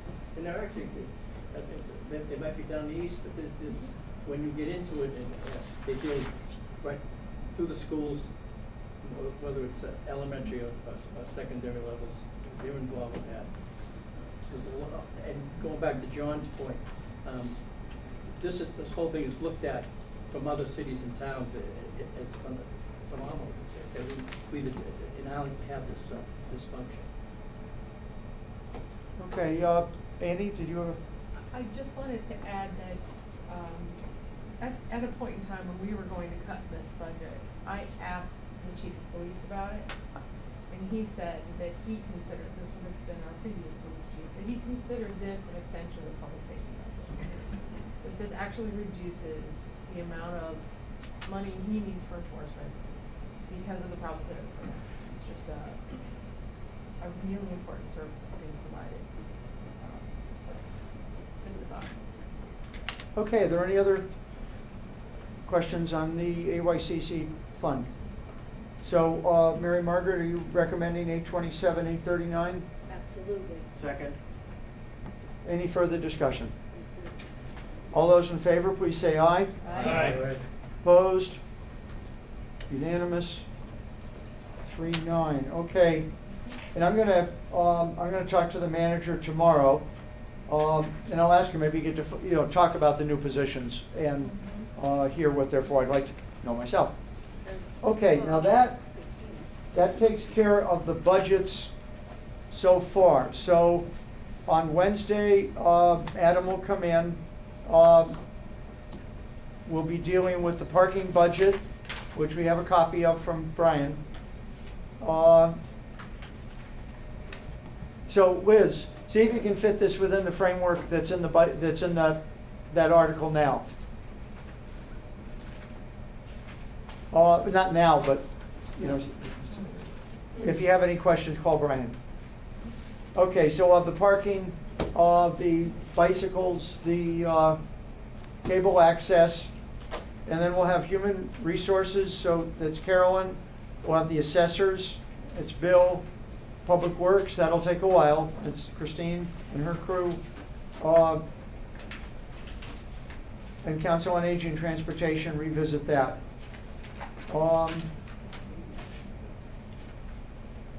And I don't. Insurance.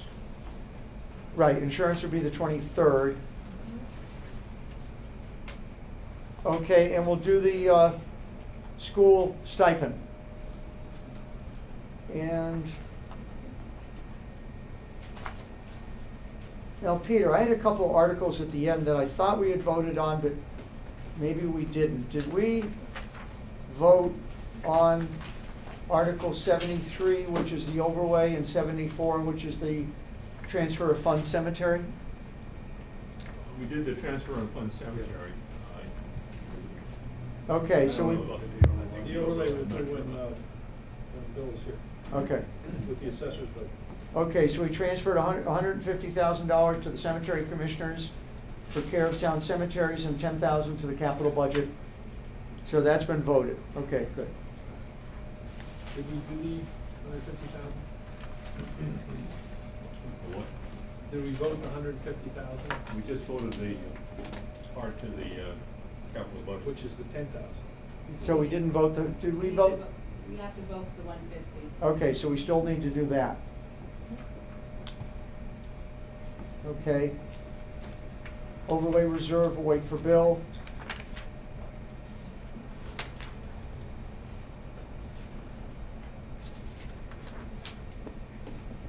Okay, there's one vote we could take, which is Article 64. Now, Article 64 is the miscellaneous article. I guess that's what we call it, yep. I wondered if we should move Harry Barber into the one of the other funds in the future, but that's another issue. So under miscellaneous, there's a legal defense fund, which we vote 0 because we use this as a vehicle if we need to transfer money from. We haven't transferred money in 10 years. And B is the indemnification of medical costs. Now, these are retired fire and police who have incurred medical costs. Requires them to go to their own insurance to do it. If the insurance will not cover, then we reimburse them through this fund. The amount of the fund that is needed for last year, so we have actual bills, is $10,666. $10,666.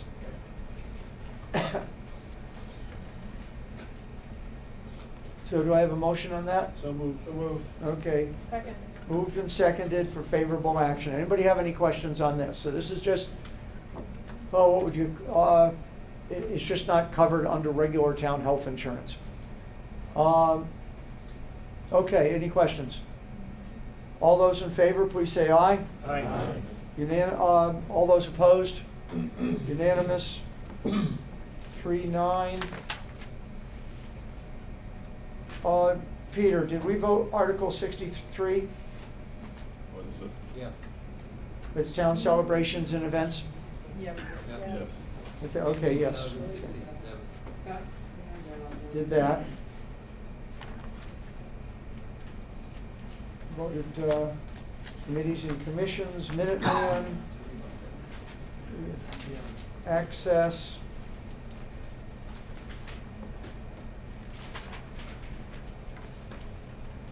Okay, so we've got a lot to do on Wednesday. I think we're getting close. I ask you to take a look at the health insurance budget, the water and sewer budget. The school is, we just give them a flat number, and we'll see if we want to take a vote on that, on the grounds that we, for some reason, don't meet on the 23rd. So is there any other business before the committee? Okay, meeting adjourned.